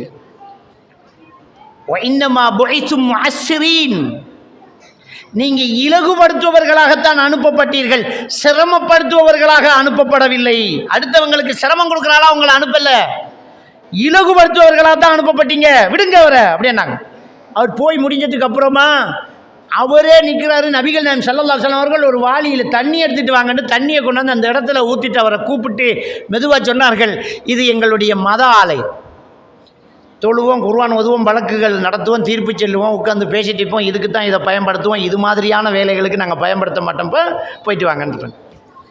அப்போ இது ஒரு புரிந்துணர்வு. என்ன புரிந்துணர்வு? அவனுக்கு இந்த இடம் எதுன்னு தெரியல, அவன் ஒரு கிராமத்து புறத்தான். கோபத்தை அடக்கியிருக்கிறாங்க, அடுத்த வரை மன்னிச்சிருக்கிறாங்க. இதைத்தான் அல்லாஹ் தஆலா திருக்குர்ஆன்ல முத்தகீன்களுடைய பண்பா சொல்கிறாங்க. ஃபஸ்ட்டு கோபத்தை அடக்கிட்டாங்க. நம்ம இடத்துல அதுவும் பள்ளிக்குள்ளே சிறுநீர் கழிச்சிட்டான். மண் தரை தான் பள்ளி, மண் தரையில் தான் பள்ளி. பள்ளிக்குள்ளே சிறுநீர் கழிச்சிட்டான்னு சொன்னா முதல்ல என்ன செஞ்சுட்டாங்க? ஒரு காலு மீனல் கையில் கோபத்தை அடக்கிட்டாங்க. எவன்டா அவன் இதுக்குள்ளே சிறுநீர் கழிக்கிறான், அடக்குறாங்க. நிலைமையை புரிஞ்சுக்கோங்க. அடுத்தது என்ன? ஒரு ஆஃபீனா அனிநாஸ், மன்னிச்சு விட்டாங்க. போப்பா, இது மாதிரி இதுக்கு மேலே பயன்படுத்தாதுங்க, இது இதுக்கு தான் அப்படின்னு சொன்னோம். சில ஹதீதுகளை வருது, அவர் போய் அந்த ஊருக்குள்ளே அவர் கிராமத்தில் இருக்கிற மக்களை எல்லாம் கூப்பிட்டுட்டு இஸ்லாத்துக்கு வந்ததாகவும் வருது. அப்போ இதுதான் நிம்மதியான ஒரு வாழ்க்கை. இதை நம்ம எல்லா இடத்துலையும் அப்ளை பண்ணணும். அப்ளை பண்ணுறதுக்கு முதல்ல நான் என்கிற ஒன்றை நமக்குள்ளே அடக்கணும். அடக்கிறதுக்கு அடிக்கடி கபர்களை ஜியாரத்து பண்ணணும். கபர்களை ஜியாரத்து பண்ணால் கட்டி வச்ச கபூரில் பச்சை கொடி கட்ட போகிறதில்லை. அடக்க ஸ்தலங்களை போய் பார்வையிடுறது. நானும் இது மாதிரி ஆவேன். எப்படியெல்லாம் இருந்தவர்கள் இவர்கள். ஏன் அந்த மையவாடிக்கு போய் அந்த மையத்து அடக்கப்பட்ட இடங்களில் போய் பார்க்க சொல்கிறாங்க? நபிகள் நாயகம் ஸல்லல்லாஹு அலைஹி வஸல்லம் அவர்கள் சொல்கிறாங்க என்றால், இது உங்களுக்கு உங்கள் மனசுக்குள்ளே இருக்கிற பெருமையை கலட்டி எடுத்துரும். நான் என்ற ஒன்றை அப்படியே தூக்கி எறியும். இதுக்கு மேலே எதுக்கு? உண்மையிலே யோசிச்சு பார்ப்போம். ஒரு மையத்து வீட்டில் இருக்கும்போது நம்முடைய மனசில் ஏற்படக்கூடிய அமைதி தொடர்ந்து இருந்தால் மனிதர் புனிதன் தான். நம்ம அந்த மையத்து வீட்டில் மையத்து என்று போகும்போதே முதல்ல பார்ப்போம், உடுப்பு நல்லம்மா, மையத்துட்டு போட்டுக்கு போகிற உடுப்பா இது, டிஷர்ட்டை மாற்றிடுவோம், பொட்டத்தோட போப்படா, கேள்விப்பட்டான்னு ஒட்டனை வீட்டை போய் ஒரு சேட்டை போட்டுவிட்டு ஒரு சாரத்தை கட்டிக்கிட்டு ஒரு நல்ல ஒரு ஒரு ஒரு ஒரு மையத்து வீட்டுக்கு போகிற மாதிரி ஒரு அழகான ஒரு உடுப்பை உடுத்துக்கிட்டு ஓட பார்ப்போம். ஓவர் டிசைனும் படமும் நகையை போட்டுக்கிட்டு அப்படியே அலங்கரிச்சுக்கிட்டு ஸ்பெஷல் கூரைச்சாரியை கட்டிக்கிட்டு லிப்ஸ்டிக் அடிச்சுக்கிட்டு அப்படி மையத்து விட்டு போவோமா? அப்படி ஒருத்தி போனாலே எல்லோரும் அதைத்தான் பார்ப்பாங்க. இன்னும் அப்படி போக மாட்டேன் நம்ம. அப்போ தான் அந்த யதார்த்தம் வெளியில் வருது பாருங்கள். அப்போவே விளங்குது இது பகட்டு என்று. லிப்ஸ்டிக் அடிச்சுக்கிட்டு தலை நிறைய கொண்ட வச்சுக்கிட்டு உச்சியில் முடி வச்சுக்கிட்டு ஒரு ஆள் போகுதுங்கிறது பகட்டுங்கிறது எப்போ விளங்கு தெரியுமா? நாம் சாதாரணமாக உடுக்கிற உடுப்போட மையத்தை விட்டு போக முடியுமாக இருந்தால் அதுதான் மனிதத்தனம். அப்போ உடுப்பை மாற்றிக்கிட்டு தான் போவோம். எம்பட்டு பேர் இருந்தாலும் அமைதியாக தான் இருப்பாங்க. ஒரு சலப்பு ஒரு சத்தம் இருக்காது, எல்லாரும் அவங்க பாட்டுட்டு இருப்பாங்க. அடுத்தவங்களுக்கு உதவி செய்யணுங்கிற மனப்பக்குவம் சும்மாவே வந்துடும் அந்த மையத்தூட்டில் இருக்கும்போது. ஒருத்தன் பைக்கில் கொண்டாந்து குறுக்கால கொண்டாந்து அப்படியே விடக்கொள்ள, ஓ என்னடா இதுக்குள்ள பைக்கை அப்படின்னு சொன்னவர் கூட, தம்பி அங்கே வைங்க பைக்கில் அப்படின்னு அப்படி ஓரம் அப்படியே அமைதியாக இருப்பாங்க. ரொம்ப சைலண்டாக இருப்பாங்க, அமைதியாக கேட்பாங்க. நல்ல மனுஷன் என்னாச்சுன்னு கேட்பாங்க. வாரவங்களுக்கு எழும்பி இடம் கொடுப்பாங்க. நமக்கு என்ன, நாம் பிடிச்சி சேரண்டிக்க மாட்டாங்க, உட்கார வைப்பாங்க. ஒருத்தர் பந்தல் போகிறது கயிறு எடுப்பார், 4 பேர் எழும்புவாங்க கம்பை பிடிக்கிறது. எனக்கு என்னன்னு யாருமே இருக்க மாட்டோம். இந்த இடத்துல ஒரு பல்பு போடுவோம் என்னன்றோன்னா இன்னாங்கன்னு எல்லாரும் பொக்கட்டுக்க கை ஓட்டுருவாங்க. எனக்கிட்ட இருக்கு பல்புன்றுவாங்க. ஒருத்தர் சேரை கொண்டு வந்து போட்டுருவான், முன்னூற்று வீட்டுக்காரன், பக்கத்து வீட்டுக்காரன் அவன் காணியை திறந்து கொடுத்துருவான், இதுக்குள்ளே உட்காருங்கன்றுவான். என்ன ஒரு மனிதாபிமானம் பெரும் தெரியுமா? ரோட்டில் போயிட்டு இருக்கிற வாகனம் அவுட் ஸ்பீக்கரில் போட்டுட்டு இருக்கிற பாட்டை ஓஃப் பண்ணி விட்டுருவான், நிப்பாட்டிடுவான். வியாபாரம் பண்ணி மைக்கில் பேசிட்டு போனவன் மைக்கை ஓஃப் பண்ணுவான், சத்தம் போடாமல் போவான். இந்த மனித தன்மையே அந்த மையத்து வீட்டில் வருதென்றால் அந்த மரணம் கற்பிக்கும் பாடம் நான் என்பதை அவனுக்குள்ள அப்படியே சாவடிக்குது. இதுதான் அந்த கோபத்தை அடக்கிறதுக்கு தேவையானது. முதல்ல நம்ம நான் என்கிற ஒன்று. நான் ஆறு. இப்போ நபிகள் நாயகம் ஸல்லல்லாஹு அலைஹி வஸல்லம் என்ன சொன்னாங்க தெரியுமா? வலா தஹ்கிரன்ன ஷைஅன் மினல் மஅரூஃப், நன்மையான காரியங்கள் எதையும் அற்பமாக இடை போட்டு விட வேண்டாம். தபஸ்ஸுமுக ஃபீ வஜ்ஹி அஹீக ஸதகத்துன் லக், அடுத்தவன் பார்க்கும்போது நீ ஒரு புன்னகை செய்வது தர்மமாகும் என்று நபிகள் நாயகம் ஸல்லல்லாஹு அலைஹி வஸல்லம் சொல்லி காட்டுறாங்க. அடுத்தவன் பார்க்கும்போது புன்னகை செய்வது தர்மமாகும். புன்னகைங்கிறது அப்படியே சத்தமாக சிரிக்கிறது இல்லை, பல்லு தெரிகிறது இல்லைங்க. முகத்தில் ஒரு சின்ன அசைவு, அவ்வளோதான். முகத்தை பார்க்கும்போதே தெரியும் அப்படித்தான் இருக்கும் கண்ணு மூக்கு. முகத்தை பார்த்தா புன்னகை தெரியும். அந்த புன்னகை வர வேண்டும் என்றால் என்ன செய்யணும்? அடுத்தவரை மதித்தால் மட்டும்தான் புன்னகை வரும். இவங்கெல்லாம் யாரு, நான் யாரு என்று போனால் அவன்கிட்ட புன்னகை வராது. ஒரு பொஸ்ஸு வர போல வேலைக்காரன்ட்ட புன்னகை வருமா? என்னடா பண்ணுறீங்கன்னு தான் வருவார். நான் தான் இங்கே முதலாளி, நான் தான் இங்கே ஹெட்டு, நான் தான் இங்கே தலைவர், நான் தான் பிரசிடெண்ட்டு, நான் தான் ஜனாதிபதி. இப்படி இருக்கும். ஆனால் எப்போ அடுத்தவரை மதிக்காரோ, அவர் எவ்வளோ பெரிய போஸ்டில் இருந்தாலும் அடுத்தவரை மதிக்கும்போது என்ன செய்யும்? ஒரு புன்னகை வரும். பெரிய ஒரு வசதியான ஒரு பென்ஸு காரில் வந்து இறங்கினாலும் ரோட்டில் ஒரு துப்புரவு தொழிலாளியை பார்க்கும்போது இவன் எங்கே நான் எங்கன்னு நினச்சா அவர் முகத்தில் புன்னகை வராது, அப்படியே போவான். எப்போ அவன் மனசுக்குள்ள இவர் சொர்க்கவாதியாக இருக்கலாம். 49வது அத்தியாயத்தினுடைய 15வது வசனத்தில் 16, 14வது வசனத்தில் அல்லாஹ் தஆலா சொல்கிறான், இன்ன அக்ரமக்கும் இன்தல்லாஹி அத்காக்கும், உங்களில் அல்லாஹ்விடத்தில் மிக சங்கையானவர் யார் தெரியுமா? உங்களில் அல்லாஹ்வை மிக அஞ்சியவன் என்று அல்லாஹ் தஆலா சொல்கிறான். 49வது அத்தியாயத்தினுடைய 10வது வசனத்தில் அல்லாஹ் தஆலா சொல்றான், எந்த ஒரு கூட்டமும் இன்னொரு கூட்டத்தை பரிகாசம் செய்ய வேண்டாம், ஏளனமாக நினைக்க வேண்டாம். உங்களை விட அவர்கள் உயர்ந்தவர்களாக இருக்கலாம். எந்த ஒரு பெண்களும் இன்னொரு பெண்களை அற்பமாக நினைத்து விட வேண்டாம். உங்களை விட அவர்கள் சிறந்தவர்களாக இருக்கலாம். உங்களுக்குள் கஞ்சாடை காட்டி கிண்டல் செய்ய வேண்டாம், பட்டப்பெயர் செய்ய வேண்டாம், பட்டப்பெயர் சொல்ல வேண்டாம். இது மோசமான வார்த்தை. இது அல்லாஹ் தஆலா சூரா அல் ஹுஜராத்தில் 10வது வசனத்திலேருந்து சொல்லிக்கிட்டே வரான். சொல்லிக்கிட்டு வந்து என்ன சொல்கிறேன், நீங்கள் ஒருத்தர் புறம் பேசாதீங்க. 12வது வசனத்தில் என்ன சொல்லலாம், இஜ்தனிபு கதீரம் மினல்-லன், எண்ணங்களில் அதிகமானதை விட்டு விடுங்க. இன்னும் பாபுதன்னி இஸ்முன், எண்ணங்களில் சிலது பாவம். வலா யக்தப் பஅதுக்கும் பஅதா, சிலரை புறம் பேச வேண்டாம். மரணித்து போன தன்னுடைய சகோதரனுடைய இறைச்சியை உயிரோடு இருக்கும்போதே, அதாவது மரணித்து போன சகோதரனுடைய இறைச்சியை அப்படியே நீங்கள் சாப்பிட விரும்புவீர்களா? அப்போ கரிஹ்துமூஹு, நீங்கள் வெறுப்பீங்களே, அப்போ புறம் பேச வேண்டாம். வலா தஜஸ்ஸஸு, துருவி ஆராய வேண்டாம். இப்படி அல்லாஹ் தஆலா அடுக்கடுக்காக சொல்லிக்கிட்டு வந்தான். சிறந்தவர், இறையச்சம் உள்ளவர். அப்போ ஒரு துப்புரவு தொழிலாளியை ஒரு பெரிய கோடீஸ்வரன் பார்க்கும்போது, நான் பணக்காரன் நீ ஏழைன்னு நினச்சா முகத்தில் சிரிப்பு வராது. சில வேளை இவர் இறையச்சம் கூடினவராக இருக்கலாமே அப்படியே நினைக்கும்போது இப்படி என்று வந்துடும். நல்லா இருக்கிறீங்களா? அஸ்ஸலாமு அலைக்கும். அப்போ அந்த அந்த இதான் அந்த புரிந்துணர்வு, விட்டு கொடுத்தல், கோபத்தை அடக்குதல் அங்கே தான் வரும். அடுத்தவரை மதிக்க தெரிஞ்சிருக்கணும், அடுத்தவர்களை மதிக்க தெரிஞ்சுக்கணும். சிலருக்கு இந்த அட்பனுக்கு பணம் வந்தால் அர்த்த ராத்திரியில் கொடை பிடிப்பான் அவன்லாம் சொல்லுவாங்க. கொஞ்சம் பேருக்கு அப்படியே வந்துட்டோண்டா இனி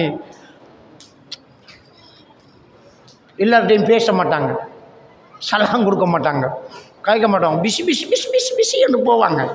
ஏப்பா என்னாச்சு, எல்லார்ட்டையும் பேசுங்களேன், சலாம் கொடுங்களேன், கதைங்களேன். எல்லாம் மனுஷன்.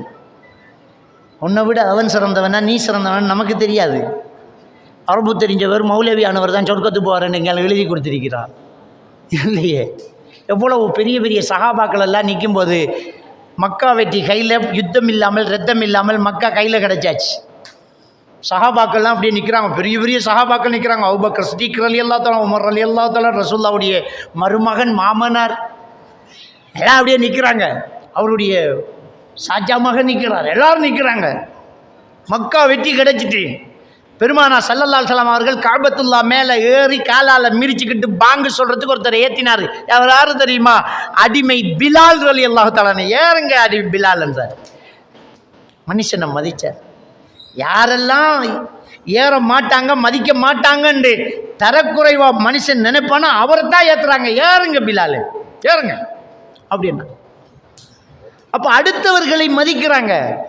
பெருமானார் ஸல்லல்லாஹு அலைஹி வஸல்லம் அவர்கள் தெருவில் நடந்து செல்லும் போது சிறுவர்களை கண்டால் சலாம் சொல்லுவார்கள் என்று இப்னு அப்பாஸ் ரலியல்லாஹு தஆலா அவங்க அறிவிக்கிறாங்க. சின்ன பிள்ளைகளுக்கு ஒரு ஜனாதிபதி, ஒரு அல்லாஹ்வோட தூதர் ரோட்ட போகும்போது சின்ன பிள்ளைகள் வருமே, அஸ்ஸலாமு அலைக்கும். அனஸ் ரலியல்லாஹு தஆலா அவர்கள் சொன்னார்கள், என் வீட்டுக்கு நபிகள் நாயகம் ஸல்லல்லாஹு அலைஹி வஸல்லம் அவர்கள் வந்தார்கள். அவரே சின்ன வயசு. அனஸ் ரலியல்லாஹு தஆலாவே 7 வயசு. என் வீட்டுக்கு நபி அவர்கள் வந்தார்கள். அவர் வரும்போது என் தம்பி அழுதுகிட்டு இருந்தான், அவரை விட சின்ன பையன் அழுதுகிட்டு இருந்தான். ஒரு நபி வந்திருக்கிறார், வந்த பெரியவங்கள்ட்ட பேசிட்டு போலி வந்த நபிகள் நாயகம் ஸல்லல்லாஹு அலைஹி வஸல்லம் அவர்கள் என் தம்பியிடம் உட்கார்ந்து, எப்பா ஏன் அழுகிறோம், என்னாச்சு உனக்குன்னு கேட்டாங்க. நான் வளர்த்த குருவி செத்து போச்சு அப்படின்னு அவர் சொன்னபோது பெருமானா ஸல்லல்லாஹு அலைஹி வஸல்லம் அவர்கள் ஆறுதல் சொன்னார்கள். அப்படிங்கிற செய்தியை நம்ம குழந்தைகிட்ட பேசுகிறாங்க. ஒரு நபி குழந்தையிடம் பேசுகிறாங்க, மதிக்கிறாங்க. அப்போ அடுத்தவர்களை மதித்தல் ரொம்ப பெரிய ஒரு முக்கியமான ஒரு விஷயம். 2 கண்ணும் தெரியாத அப்துல்லா இப்னு உம்மி மக்தும் ரலியல்லாஹு தஆலா அவர்கள் நபிகள் நாயகம் ஸல்லல்லாஹு அலைஹி வஸல்லம் கிட்ட வந்து ஒரு ஃபத்வா கேட்க வராங்க. யார சொல்லலாம், உங்களுக்கு தான் தெரியும், எனக்கு 2 கண்ணும் தெரியாது. வீட்டிலேருந்து பள்ளிக்கு வரேன்னா பள்ளம் படுகுழி பாலைவனம் மலை மடு எல்லாம் இருக்குது, என்னால் தனியாக வர முடியாது. எனக்கென்று குழந்தைகளும் இல்லை, கையை பிடிச்சி கூட்டிகிட்டு வர்றதுக்கு கைடும் கிடையாது. வீட்டில் தொழுது கிடட்டா யார சொல்லலாம் அப்படின்னு கேட்டாங்க. பெருமானா ஸல்லல்லாஹு அலைஹி வஸல்லம் அவர்கள் அவர் எப்படி மதித்தாங்க தெரியுமா? பாங்கு சத்தம் உங்களுக்கு கேட்குதா அப்துல்லா அப்படின்னு கேட்குறாங்க. அப்துல்லாவே உங்களுக்கு பாங்கு சத்தம் கேட்குதா? இப்னு உம்மி மக்தும், அப்துல்லா இப்னு உம்மி மக்தும் தான் அவர் பேர். பாங்கு சத்தம் கேட்குதாங்க. கேட்குது யார் சொல்லலாம். கண்ணு தெரியாது என்று வந்த நபித்தோழரிடம் பெருமானா ஸல்லல்லாஹு அலைஹி வஸல்லம் அவர்கள் காது நல்லா கேட்குதுப்பாங்கிற செய்தியை சொல்கிறாங்க, திருப்பி சொல்கிறாங்க. அவர் எதை மறந்தாரோ அதை ஞாபகப்படுத்துகிறாங்க. நல்லா காது கேட்குது உனக்கு, இங்கே சொல்கிற பாங்கு அங்கே கேட்குது, உங்களுக்கு நல்லா காது கேட்குதே. கயிறு இருக்குமா வீட்டில்? இருக்குது. யாரை கட்டி வை, கைடு வைத்திருவாங்க, கயிறு போகாது, கட்டி வை, பிடிச்சிக்கிட்டே வா சொன்னார்கள். நான் வெளியூர் போனால், யுத்தத்துக்கு போனால், இந்த பள்ளி வாசலுக்கு தலைமை நீங்கள் தான், ஆக்டிங் ஜனாதிபதி நீங்கள் தான். அல்லாஹ்வுடைய தூதர் நின்று தொழுத இடத்தில் நீங்கள் தான் நின்று தொழுவிக்கணும் அப்படின்னு அவரை மதித்தார்கள். 2 கண்ணும் தெரியாத அந்த நபித்தோழரை மதித்தார்கள் நபிகள் நாயகம் ஸல்லல்லாஹு அலைஹி வஸல்லம். இன்னைக்கு பதவி வந்துட்டாலே வாப்பா உம்மா மதிக்க மாட்டேங்கிறாங்க. நபிகள் பெருமானார் ஸல்லல்லாஹு அலைஹி வஸல்லம் அவர்கள் சஹாபாக்களோடு பேசிக் கொண்டிருக்கும் போது பாலூட்டிய தாய் வருவதை பார்த்தார்கள். தாயும் கிடையாது, மௌத்தா போயிட்டாங்க. பாலூட்டிய தாய் வருவதை பார்த்தார்கள். பெருமானார் ஸல்லல்லாஹு அலைஹி வஸல்லம் அவர்கள் எழுந்து சென்று அவர் கையை பிடிச்சி கூட்டிக்கிட்டு வந்து அவர் தோளில் கிடந்த துண்டை உதறி விரித்து உட்காருங்க தாயே என்று மதித்தார்கள் நபிகள் நாயகம் ஸல்லல்லாஹு அலைஹி வஸல்லம் அவர்கள். அப்போ இதுக்கெல்லாம் நான் என்ற ஒன்று அங்கே இல்லாமல் போகணும். அடுத்தவர்களை அவங்க இடத்துல நின்று பார்க்கணும். அப்போதான் அந்த ஒரு காலிமீனல் கையில் கோபத்தை அடக்கிறதுக்கு நான் என்கிறத நமக்குள்ள அடக்கணும். அடுத்தவன் நிலைமையை புரிஞ்சுக்கொள்ளணும். அப்போ தான் கோபத்தை அடக்க முடியும். அந்த இடத்துல இருந்தால் அவன் பேசின பேச்சு நியாயமாக இல்லையாங்கிறத நம்ம பார்க்கணும். பெருமானார் ஸல்லல்லாஹு அலைஹி வஸல்லம் அவர்கள் வீட்டில் இருக்கிறார்கள், சஹாபாக்களும் இருக்கிறாங்க, ஆயிஷா நாய் வீட்டில் இருக்கிறாங்க. இன்னொரு மனைவி சமைச்ச உணவை அனுப்பி வைக்கிறாங்க பெருமானார் ஸல்லல்லாஹு அலைஹி வஸல்லம் அவர்களுடைய வீட்டுக்கு. இன்னொரு மனைவி என்ன செய்கிறாங்க? சமைச்ச உணவை அனுப்பி வைக்கிறாங்க.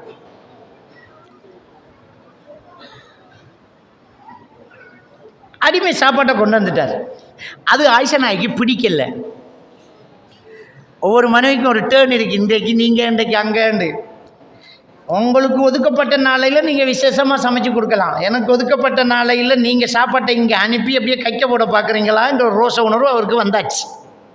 வெறுமா இல்லையா? இதில் ஒரு கேள்வி ஒரு சிலர் வைப்பாங்க, நபிகள் நாயகம் ஸல்லல்லாஹு பல மனைவியர்களோடு இருந்தார்களே என்று. ஒரு விஷயத்தை வழங்கணும். மார்க்கம் அனுமதிச்சதான் பல திருமணங்கள் முடிக்கலாம். 4 திருமணம் முடிக்கிறதுக்கு அனுமதி தான். நபிகள் நாயகம் ஸல்லல்லாஹு அலைஹி வஸல்லம் அவர்கள் முதல் திருமணம் முடித்தது ஒரு விதவை பெண்ணை. அவர் மரணிக்கும் வரைக்கும் யாரையும் முடிக்கல. 2ஆம் கல்யாணம் முடிக்கிறதுல பாதிப்பு மூத்த மனைவிக்கு தான். 3ஆம் கல்யாணம் முடிக்கும்போது 2ஆம் மனைவிக்கு பாதிப்பு கிடையாது. ஆல்ரெடி நாம செகண்ட் தானே. முதல் மனைவி மரணித்தது பிறகு பெருமானார் ஸல்லல்லாஹு அலைஹி வஸல்லம் அவர்கள் அடுக்காக எத்தனை முடித்தாலும் ஒன்றுமே இல்லையே, எல்லாருக்குமே ஒன்று தானே. அந்த விஷயத்தை புரிஞ்சுக்கொள்ளும். முதல் மனைவி மரணிக்கும் வரைக்கும் ரசூலுல்லாஹி ஸல்லல்லாஹு அலைஹி வஸல்லம் அவர்கள் திருமணமே முடிக்கல. அப்போ அந்த மனைவிக்கு இது ஒரு பிரச்சனை இல்லை. அதை ஒதுக்கிட்டாங்க. உங்களுக்குரிய நாள்னு ஒதுக்கிட்டாங்க.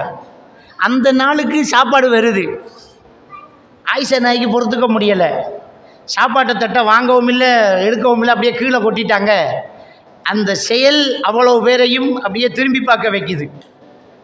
பெருமானார் ஸல்லல்லாஹு அலைஹி வஸல்லம் அவர்களுக்கு புரிஞ்சு போச்சு, வேணுமென்று தான் கையை விட்டுட்டாங்கண்டு. சஹாபாக்கெல்லாம் வீட்டில் இருக்கிறாங்க. நபியுடைய மனைவி இப்படி செய்யலாமாங்கிற ஒரு பிரச்சனை வந்தாச்சு. கோபம் பெற வேண்டிய இடம்தான் இது. 4 பேருக்கு முன்னாடி இப்படியா நடந்துக்கிறது? நாகரிகம் தெரியாதா? டிசிப்ளின் தெரியாதா? என்னடி நீ பார்க்குறேன்னு கண்ணங்கிளிய கொடுக்குற நேரம் தான் அது. நபிகள் நாயகம் ஸல்லல்லாஹு அலைஹி வஸல்லம் அவர்களுடைய புரிந்துணர்வு என்ன? பெர்செப்ஷன் சொல்லுவாங்க. ஒரு விஷயத்தை ஒரு ஆள் சொல்லும்போது அந்த இடத்துலேருந்து பார்க்கணும். நம்ம 9 எழுதி வச்சு போட்டு நான் 9 அந்த பக்கம் வைக்கிறவர் இல்லை இது 6 தான் சொல்லுவார். அதுதான் அவருக்கு அது 6 தான், எனக்கு 9. இங்கேருந்து பார்த்தா எனக்கு 9, அந்த பக்கம் போய் நின்று பார்த்தா அது 6 தானே. அப்போ பெர்செப்ஷன், புரிந்துணர்வு. அவர் 6 என்று சொல்கிறதுல பிரச்சனையே இல்லை. அவன் பார்க்குற பக்கத்தில் நின்று பார்த்தா அது 6 தான்டா. இதுக்கு ஏன் சண்டை பிடிக்கிற? அவனை ஏன் கத்தியால் குத்தணும்? அப்போ ஒரு ஆள் கோபப்படுதுண்டா அந்த இடத்துல போய் நின்று பார்க்கணும். அவர் கோபப்படுறது சரியா பிள்ளையாண்டு. அவங்க தட்டி விட்டுட்டாங்க. நபிகள் நாயகம் ஸல்லல்லாஹு அலைஹி வஸல்லம் அவர்கள் தட்டுக்கு தட்டை கொண்டை கொடுத்து அடிமைக்கிட்ட அனுப்பி விட்டாங்க. போப்பா உன் விஷயத்தை நீ முடிச்சுக்க, தட்டு கொண்டை கொடுக்கணும் இல்லை, எஜமானுக்கு எடுத்து கோடு. அவர் போய்த்தார். பெருமானார் ஸல்லல்லாஹு அலைஹி வஸல்லம் அவர்கள் ஆயிஷா நாயுடைய இடத்தில் நின்று சிந்தித்தார்கள். எந்த ஒரு மனைவியாக இருந்தாலும் அந்த இடத்தில் இருந்தால், நான் அவளாக இருந்தால் எனக்கு ரோஷம் வரத்தான் செய்யும். அது வேணுமென்று பிளான் பண்ணி செய்யலை, அந்த இடத்துல எல்லாருக்கும் அப்படித்தான் வெறும். நீங்கள் வெளியிலேருந்து 10 ரூபா கொடுக்கலாம், அந்த இடத்துல நின்று யோசிச்சா தான் அந்த உண்மை வழங்கும். அது என்ன அப்படி செய்யலாமா? இவ்வளவுக்கு ஒரு ஒரு பொறுமை இல்லையா? ஏலாவா? நமக்கு வந்தால் தெரியும். அதான் நம்ம ஆக்கள் சொல்லுவாங்க, தலையிடியும் காய்ச்சலும் தனக்கு வந்தால் தெரியும்பாங்க. அந்த இடத்துல நின்று சிந்திக்கணும். வழங்கிட்டா புத்திமதி லேசாக சொல்லிட்டு போகலாம், அது சொல்கிற மாதிரி சொன்னால் தான் அதை ஏற்றுக்கொள்ள முடியும். வழங்கிட்டா நபிகள் நாயகம் ஸல்லல்லாஹு அலைஹி வஸல்லம் அவர்கள் சஹாபாக்களை பார்த்து ஒரு வார்த்தை சொன்னார்கள். நேர ஆயிஷா நாயிட்ட பேசலை, சஹாபாக்களை பார்த்து சொன்னார்கள், கதுகாரத்து உம்முக்கும். சஹாபா நமக்கெல்லாம் யார்? ஆயிஷா நாயி தாய் தானே, சஹாபாக்களுக்கு தாய் ஆயிஷா நாயி. அப்போ நபிகள் நாயகம் ஸல்லல்லாஹு அலைஹி வஸல்லம் அவர்கள் சஹாபாக்களையும் ஒரே வார்த்தையில், ஒரு கல்லில் 2 மாங்கன்னு நம்ம சொல்லுவோம் இல்லை, ஒரே வார்த்தையால் 2 பேரை அப்படியே மன்னிச்சு விட்றாங்க. ஒன்று சஹாபாக்களுக்கு நபியுடைய மனைவி இப்படி செய்யலாமாங்கிற ஒரு விஷயம் இருக்கும், அவங்களுக்கு சொல்கிறாங்க அது காரத்து உம்முக்கும், உங்களோட தாய்க்கு ரோஷம் வந்துட்டுப்பா அப்படிங்கிறாங்க. எப்பயுமே நம்மளோட சேர்த்து வச்சா மன்னிக்கிறது தானாக வந்துடும். 2 பேர் பைக்கில் முட்டிக்கிட்டாங்க, அதில் ஒரு ஆள் நம்மளோட வாப்பாண்டா போய் சொல்லுவான், இந்த மனுஷன் வயசானால் நீ பார்த்து வரக்கூடாது அப்பான்றோம். ஏன்னா அது வாப்பா, அது வாப்பா இல்லாட்டி இந்த வயசான காலத்தில் உங்களுக்கு தேவையா? இது வீட்டுக்கு படுக்காம இப்போ நம்பிடுண்டா சமாதானப்படுத்திடுவோம். இப்போ சஹாபாக்களுக்கு உங்களோட உமாண்டுட்டாங்க, கதுகார தும்முக்கும் உங்களோட தாய்க்கு ரோஷம் வந்துட்டுண்டாங்க. அப்போ சஹாபாக்கள் சைலண்ட். எங்களோட உமாக்கு ஏசி கீசி போட்டுறாங்க, யாரை சொல்லலாம், அவங்க சைலண்ட். ஆயிஷா நாய்க்கு தகவல் கொடுக்குறாங்க, உள்ளுக்கு இருக்கிற ஆயிஷா நாய்க்கு கேட்குது, திரைக்கங்கால பேசுறது. கதுகார தும்முக்கும் என்று சொன்ன உடனே ஆயிஷா நாய்க்கு விவரம் போகுது. என்ன தெரியுமா? என்ன ஆயிஷா, உனக்கு ரோஷம் வந்துட்டேனே, அதுக்கு என்ன செய்யலாம்? ரோஷம் வரத்தானே செய்யும். நாம் புரிஞ்சுக்கிட்டோமா ரோஷத்தை? அப்போ சைலண்ட், சமாதானம் தான். அதுக்கு மேலே சண்டை நீடிக்காது, அந்த செகண்டே முடிஞ்சு போச்சு. இப்போ இந்த புரிந்துணர்வு இல்லாதனால இன்றைக்கு என்ன நடக்குதுன்னு சொன்னால்,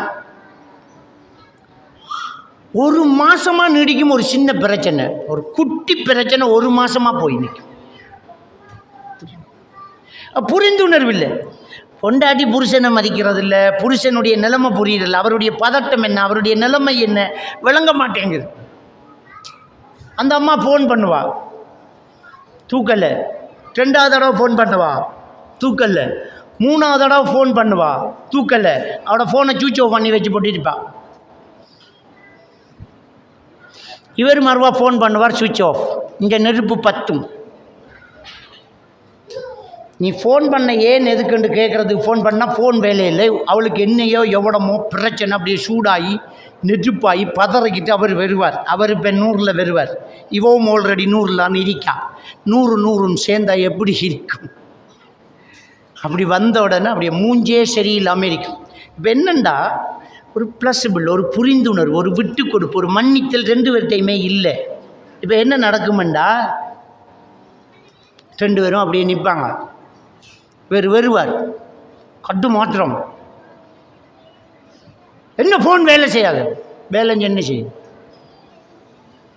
வேலை செஞ்சு என்ன செய்யும்? அம்பாள் ஒரு சிம்பிள் வார்த்தை அதை அடித்து சாவடிக்கும்.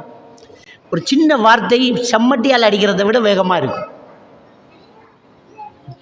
எந்தவோ நான் ஓவா, நீங்கள் என்ன பேர் பெட்டியில் ஓவாயிட்டு என்ன என்ன பிரச்சனையாண்டு கேட்டால், இப்போ இவர் என்ன சொல்லணும்? ஒன்றும் சொல்லணும். இவர் அப்படியே நிற்பார், துமித்து போய் நிற்பார். இப்போ தான் இப்போ உள்ளூட்டு சண்டைகள் பயங்கரமாக நடந்துட்டீங்க. பிள்ளைகளுக்கு ஒன்றும் வழங்காது, பாப்பாக்கும் அம்மாக்கும் என்ன நடந்து. இவர் என்ன என்ன வேணுமெண்டா, வினிமினத்தை வேண்டிக்காங்க, இன்றைக்கு என்ன சமைப்போம், நீங்கள் வேண்டிக்கிறத நான் சமைப்பேன். இந்த வார்த்தை ஒரு நாளும் அவள் அப்படி பேசுகிறல்ல. நேற்று மீன் ஆக்கின, இன்றைக்கு இறைச்சாக்குவோம், உங்களுக்கு பிடிச்சது பருப்பு தானே, உத போடுவோம், இதை போடுவோம், அப்படி இப்படி அப்படி செய்வேன் இப்படி செய்வோம்னு அள்ளி விழுந்து பேசுகிறவ வேண்டிக்காங்க. நான் சமைச்சோம், நாங்கள் அதுக்கு தான் நெறிக்க அந்த வீட்டில் ஆக்குறது. அதுக்கு நின்றா இனி இவருக்கு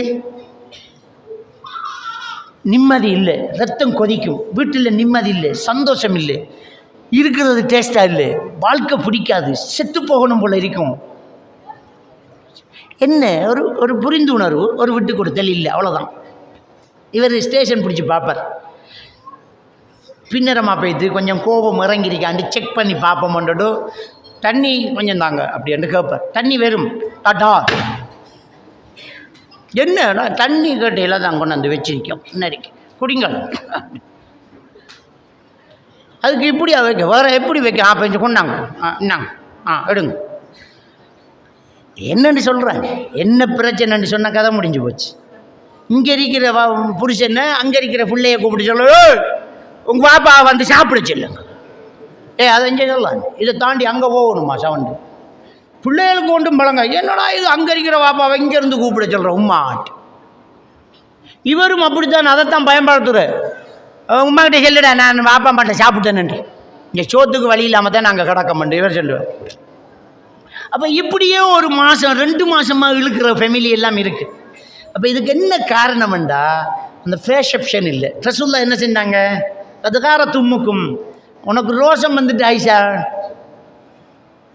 நியாயம்தான் என்று ஒத்துக்கிட்டாங்களே, அதோட கதை முடிஞ்சு போச்சே. அப்போ இவர் ஃபோன் வேலை செய்யலை என்னங்கிறத நிதானமாக கேட்கணும். 2-3 தடவை எடுத்தோம், ஃபோன் வேலை செய்யலை என்ற உடனே இவருக்கு என்ன அக்கறையில் எவன் கோல் எடுத்தாலும் ஜாமத்தில் பேசுவார். நான் கோல் எடுத்தேன் தூக்கலை, இவரை மனசுக்குள்ளே நான் இல்லை யாரோ இருக்காங்கன்னு நினைக்கக்கூடாது. அவன் ட்ராஃபிக்கில் மாட்டிகிட்டு இருக்கலாம், ஒரு கோர்ட்டில் இருக்கலாம், ஃபோனை மிஸ் பண்ணியிருக்கலாம், தொழுகைக்கு சைலண்டில் போட்டவை எடுக்காமல் இருக்கலாம், ஃபோனுக்கும் அவனுக்கு சம்பந்தம் இல்லாத ஒரு இடத்துல இருக்கலாம், பேச முடியாத ஒரு சூழ்நிலையில் இருக்கலாம், அவன் ஒரு இன்வெஸ்டிகேஷனில் இருந்திருக்கலாம். இவருக்கு என்னையோ எவடமோ ஐயோ என்று நினைத்து மறுபடி ஃபோன் பேசாமல், ஒரு ப்ளஸிபிள் இல்லாமல், ஒரு புரிந்துணர்வு இல்லாமல் நாம் கோவிச்சுக்கிட்டா சந்தோஷம் குடும்பத்தில் எப்படி வரும்? சந்தோஷம் பெருமா? கேட்க வேண்டியதானே, ஏன் போன தூக்கலன்னு கேட்க வேண்டியதை சொல்லுவார். இல்லை அவர் சொன்ன திருத்தலாமே.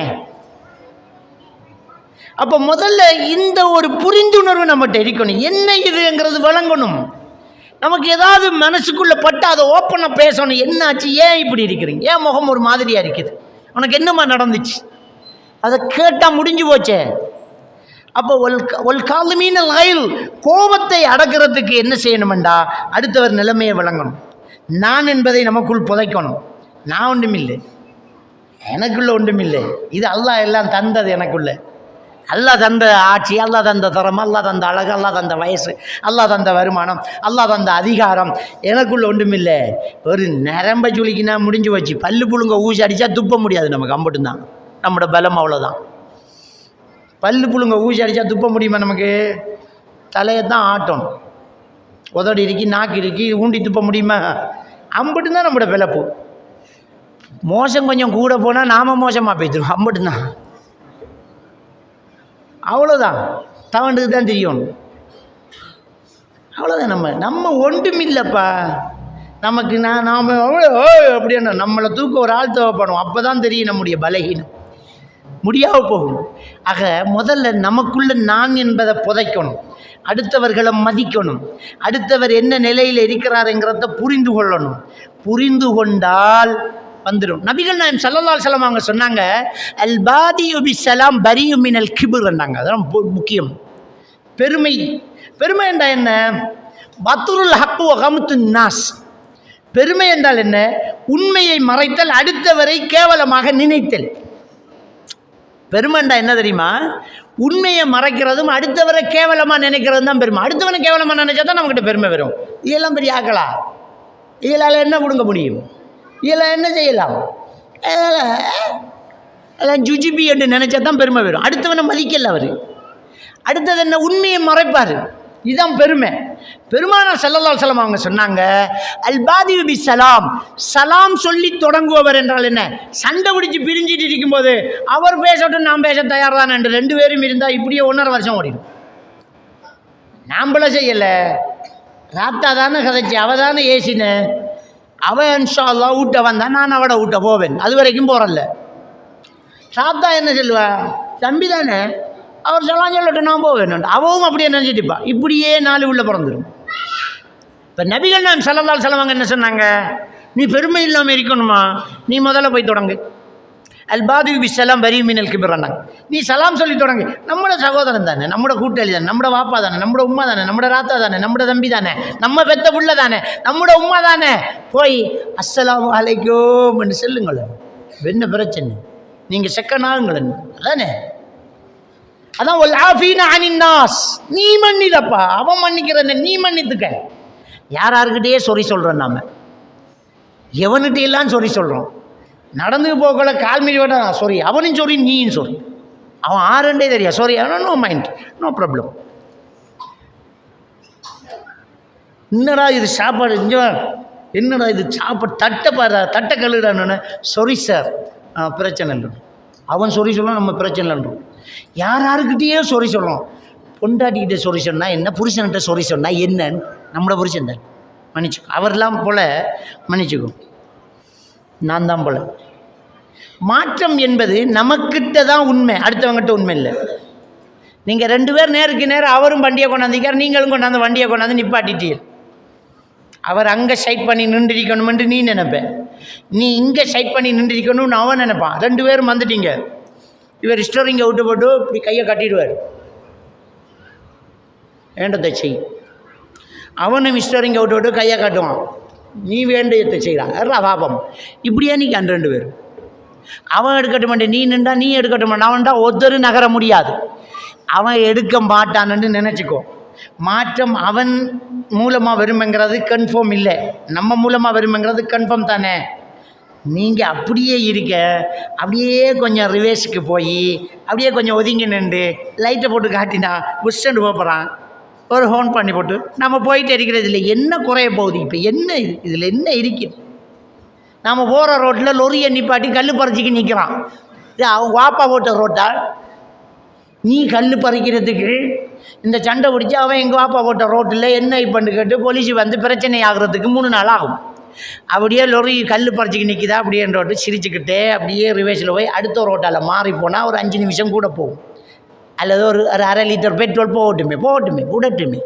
இப்போ என்ன பிரச்சனை? விட்டு கொடுப்பேன். இதில் என்ன நடக்க போகுது? நம்மளையும் ஒரு நாளைக்கு நம்மளோட ரோட்டில் கல்லை பறிச்சிக்கு நிற்கத்தானே போகிறோம். நாம் ஒருத்தனை விட்டு கொடுத்தா தானே நம்மளுக்கு இன்னொருத்தன் விட்டு தருவார். இப்போ ஒரு மனுஷனுக்கு விட்டு கொடுத்தா கோபத்தை அடைக்கினா என்ன ஆக போகுது? நமக்கு மதிப்பு கூடுமே தவிர ஒரு நாளும் குறையாது. நம்ம இறங்கி போனால் மதிப்பு கூடுமே தவிர ஒரு நாளும் குறையாது. நமக்கு மரியாதை இன்னும் அதிகமாகுமே தவிர ஒரு நாளும் மரியாதை குறைஞ்சி போகாது. அப்போ நாம் ஆஃபீன அனின்னாஸ், அடுத்தவர்களை மன்னித்து விட வேண்டும் என்கிற அந்த பண்பு முத்தகீன்களுடைய பண்பு, சொர்க்கவாதிகளுடைய பண்பு. நோன்பு அதைத்தான் பயிற்றுவிக்கிறது. லஅல்லக்கும் தத்தகுன் என்று சொல்லுதென்றால் இந்த விஷயத்தை நாங்கள் தெளிவாக புரிஞ்சுக்கொள்ளணும். இந்த விட்டு கொடுப்பும் புரிந்துணர்வும் எவ்வளவு முக்கியமானதுங்கிறத நம்ம தெளிவாக புரிஞ்சுக்கொள்ளணும். அதை செஞ்சுட்டா எல்லாம் முடிஞ்சு போச்சு, வாழ்க்கை நிம்மதியாக சந்தோஷமாக போயிட்டே இருக்கும்.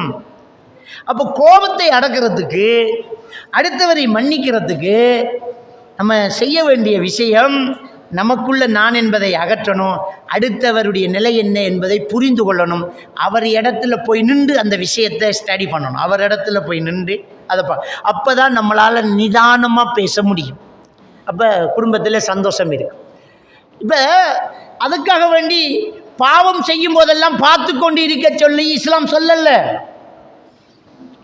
குறைஷியர்கள்ட்ட அனுசரித்து போய் பார்த்து ஒரு மாதத்துக்கு வணங்குங்கப்பா, புறவு பார்க்கலாம்னு ரசூலா சொல்லுது. அதெல்லாம் ஒத்த வட்டு தான், லக்கும் தீனுக்கும் ஒளிய தீன் தான், அதெல்லாம் ஒத்த வட்டு தான். ஆனால் அதை சொல்கிற ஒரு முறை ஒன்று இருக்குது, அது சொல்கிற ஒரு மெத்தட் இருக்குது, அந்த முறையில் சொல்லணும். இப்போ மகள் வந்து சொல்கிறா, நாங்கள் ஸ்கூலில் ட்ரிப் போகிறோம்மா, எல்லா பிள்ளைகளும் போகுது,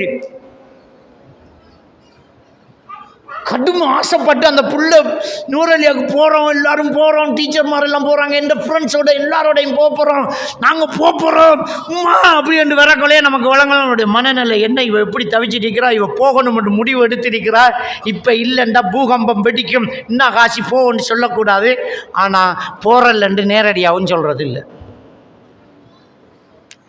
விளங்கிட்டா? அப்போ நபிகள் நாயகம் ஸல்லல்லாஹு அலைஹி வஸல்லம் அவர்கள் எவ்வளவு அழகாக நடந்துக்கிட்டாங்கங்கிறத ஒரு ஹதீஸிலிருந்து நம்ம எடுத்து பார்க்கலாம். பெருமானார் ஸல்லல்லாஹு அலைஹி வஸல்லம் அவர்கள் பள்ளிவாசலில் உட்கார்ந்துட்டு இருக்கிறாங்க.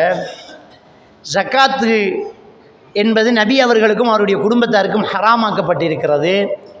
ஜக்காத்தில் குவிக்கப்பட்ட ஈச்சம்பழத்தில் பேரப்புள்ள ஒன்று எடுத்து வாயில் போட்டுட்டார். பிள்ளை தானே, ஒரு பேரீச்சம்பழம் தானே, தின்னுட்டு படா நான் ஒரு கிலோ வேண்டி போட்டுடுறேன்ட்டு நினைக்கல ரசூல்லா. அது ஹராம் தான், அது வாய்க்குள்ளே போகக்கூடாது, உடம்புல செமிக்கக்கூடாது. அந்த பிள்ளைக்கு அந்த பாடம் நடத்த வேண்டும். ஆசைப்பட்டு குழந்தை பிள்ளை வாயில் வச்சு இனிக்க திண்டுக்கிட்டு இருக்குது, அதை தடுக்கிறதில்ல. நபிகள் நாயகம் ஸல்லல்லாஹு அலைஹி வஸல்லம் அவர்கள் கையாண்ட முறை என்ன, எப்படி அந்த மனசை புரிந்துக்கிட்டாங்க? பெருமானார் ஸல்லல்லாஹு அலைஹி வஸல்லம் அவர்கள் ஓடி போய் பேரப்பிள்ளையை அப்படியே பிடிச்சி உட்கார்ந்து பஹ் துப்புங்க மகன் அப்படின்ட்டு விரலை போட்டு அதை வெளியில் எடுத்துகிட்டு சொன்னாங்க, அல்லா தாரிஃப் அண்ணா லா நகுலு ஹாதா, மகன் உங்களுக்கு தெரியாத மகன், இது நாம் சாப்பிடப்பட மகன்.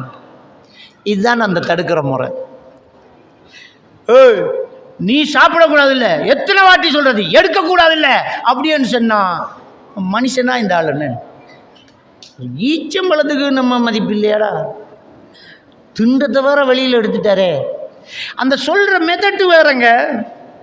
நபிகள் நாயகம் ஸல்லல்லாஹு அலைஹி வஸல்லம் அவர்கள் எப்படி பேசினாங்க தெரியுமா? அலா தாரிஃப், உங்களுக்கு தெரியாதா? இது ஒரு அழகான ஒரு முறை, உங்களுக்கு தெரியாதா? அண்ணா லா நஅரிஃபு லா நஅகுலு ஹாதா, நாம இதெல்லாம் சாப்பிடப்பட மகன், நாம நீ சாப்பிடப்படாத சின்னதான் பிரச்சனை, நாம இதெல்லாம் சாப்பிடப்பட மகன் ஏற்றுக்கொள்ள முடியும் அப்படி சொன்னா, நாம இதெல்லாம் சாப்பிடக்கூட மகன். அப்போ பிள்ளை ட்ரிப்போ போகிறோன்னு சொன்னால் மகள் உங்களுக்கு தெரியாதா? அஜின மஹரம் இல்லாமல் பயணம் போகக்கூடாதே மகள், அஸ்தக்ஃபிருல்லாஹ், நாம் போவோம் மகள், பாப்பாவோட நாம் எல்லாரும் போவோம் மகள், அவங்களுக்கு மார்க்கம் தெரியா மகள், மஹரம் இல்லாமல் போகக்கூடாதே மகள், அஸ்தக்ஃபிருல்லாஹ். இப்போ வழங்கும் மஹரம் இல்லாமல் போகக்கூடா, மார்க்கம் தெரியாதா உங்களுக்கு? பாப்பா வரட்டுமே, பாப்பா கிட்டையும் பேசுவோமா, ஒன்றும் கவலைப்படாதீங்க, பாப்பா கிட்ட பேசுவோம். மார்க்கத்தில் அனுமதி என்றால் போகத்தானம்மாள் வேணும், நுரையிலே தானே போவோமே. விளங்கிட்டாங்க, நின்றா அப்படியே கொலைச்சிக்கிட்டு ஓடி விட ட்ரிப்பு பல்லு உடையும் அப்படின்னு சொன்னால் அவள் இதை நினைப்பாள் சிறுவர் துஷ்பிரயோகம், அவள் இதை நினைப்பாள் தாய் ஆதிக்கம், பெற்றோர்கள் என்னோட இரக்கம் இல்லை, அதை சொல்கிற மாதிரி சொல்லணும். அதுதான் இந்த நான் சொன்ன விட்டு கொடுத்தல், புரிந்துணர்வு. அந்த மனசை புரியணும், முதல்ல அந்த பிள்ளோட மனசை புரியணும். அவ்வளோ ஆசையாக வருது, வந்த வரத்துலேயே ஓங்கி அடிச்சிடக்கூடாது, அப்படியே பிடிச்சி எடுக்கணும். வாங்க வாங்க வாங்க, மெதுவாக வாங்க இருங்க. நபிகள் நாயகம் ஸல்லல்லாஹு அலைஹி வஸல்லம் மட்டும் ஒருவர் வாரார், இஸ்லாத்துக்கு வாரன், இந்த விபச்சாரம் செய்கிறத மட்டும் கூட இல்லாண்டு சஹாபாக்கள் வாழை எடுத்துட்டாங்க, வாழை நபிக்கிட்ட பேசுகிற பேச்சா இது அப்படின்றாங்க. பெருமானார் ஸல்லல்லாஹு அலைஹி வஸல்லம் கரிபுஹு இலைய, எனக்கிட்ட அவரை பக்கத்தில் கொண்டாங்க பாண்டாங்க. அவருடைய மனசை புரிஞ்சுக்கிட்டாங்க பெருமானார் ஸல்லல்லாஹு. அவனுக்கு நபிக்கிட்ட பேசுகிறோமே, இது எவ்வளோ அவனுக்கு அதை பற்றி பிரச்சனை இல்லை, அவன் அதில் அவ்வளோ இன்ட்ரெஸ்டாக இருக்கான். அவருடைய மனசுக்குள்ளே எப்படி படம் வைக்கணுமோ அப்படி படம் வைக்க போகிறாங்க பெருமானார் ஸல்லல்லாஹு அலைஹி வஸல்லம். அவங்க பாருங்கள், வெட்டு போனாங்க சஹாபாக்கள், விடுங்க அவரை, எனக்கிட்ட கொண்டாங்கப்பா, இங்கே கிட்ட வாமனே, இங்கே வேட கிட்ட வந்து பெருமானார் ஸல்லல்லாஹு அலைஹி வஸல்லம் அவங்க அந்த மனசுக்கு படுற மாதிரி சொன்னாங்க. உங்களோட தாய் யாரோடையாவது விபச்சாரம் செய்யறதை நீங்கள் விரும்புவீங்களா? இல்லை. சகோதரி இல்லை, சாட்சி பிரியமா இல்லவே இல்லைன்றாங்க, மகள் இல்லவே இல்லைன்னாங்க. அப்போ நீங்கள் எங்கே போனாலும் அது யாருக்காவது தாய், யாருக்காவது மகள், யாருக்காவது சகோதரி, யாருக்காவது மனைவி தானே. இப்போ பட்டுச்சவருக்கு எனக்கு உலகத்திலேயே அதுதான் விருப்பமாக இருந்துச்சு, இப்போ உலகத்திலேயே அதை போல வெறுப்பானது எதுவுமே இல்லைன்ட்டுட்டார் அவர், அதோட விட்டாச்சு. எங்கே அடிக்கணுமோ அங்கே அடிக்கிறாங்க, எப்படி படம் வைக்கணுமோ அப்படி படம் வைக்கிறாங்க. அதுதான் இந்த புரிந்துணர்வு. ஒரு மனுஷனுடைய அவர் மனசை புரிந்துக்கிட்டு பேசுவது, எதை அவர் வெறுக்கிறாரோ அதைத்தான் அவர்கிட்ட போய் கொடுக்கணும், எதை அவர் விரும்புகிறாரோ அந்த ரூட்டில் தான் அவர்கிட்ட பேசணும். அப்போ பிரச்சனை இல்லை, நிம்மதி நம்மக்கிட்ட இருக்கும். இப்போ குடும்பத்துக்குள்ள சிக்கல்கள் வாரது என்னண்டா, அவள மனசு என்னங்கிறத இந்த ஆள் புரியல, இவர மனசு என்னங்கிறத அந்த பொம்பளை புரியல. இதை பர்சனாலிட்டி என்று சொல்கிறோம். ஒவ்வொருத்தருடைய பர்சனாலிட்டியும் வேற வேறு. அந்த வேறு வேறு பர்சனாலிட்டி நம்மளை போல் அது இருக்கணும்னு நினச்சா பிரச்சனை தான். ஒரு சிலரை பர்சனாலிட்டி இருக்குது எப்படின்னு சொன்னால், குடும்பத்தில் சண்டை கூடுதல் அங்கே தான் வார. ஒருத்தர் பர்சனாலிட்டி எப்படி இருக்கணும்னு தெரியுமா? வச்சது வச்ச இடத்த இருக்கணும், அதான் வர பர்சனாலிட்டி. கையை வச்சு அவடத்தை நெருப்பட்டி இருக்கணும், இப்படத்தான் நெருப்பட்டி வைக்கிது. சீப்பு வடத்தான் இருக்கணும், செருப்பை இப்படித்தான் கலட்டணும், வச்சுட்டு இப்படி சுருங்கி இருக்கப்படா, அது நீட்டாக தான் இருக்கணும். இது ஒரு ஆள் பர்சனாலிட்டி.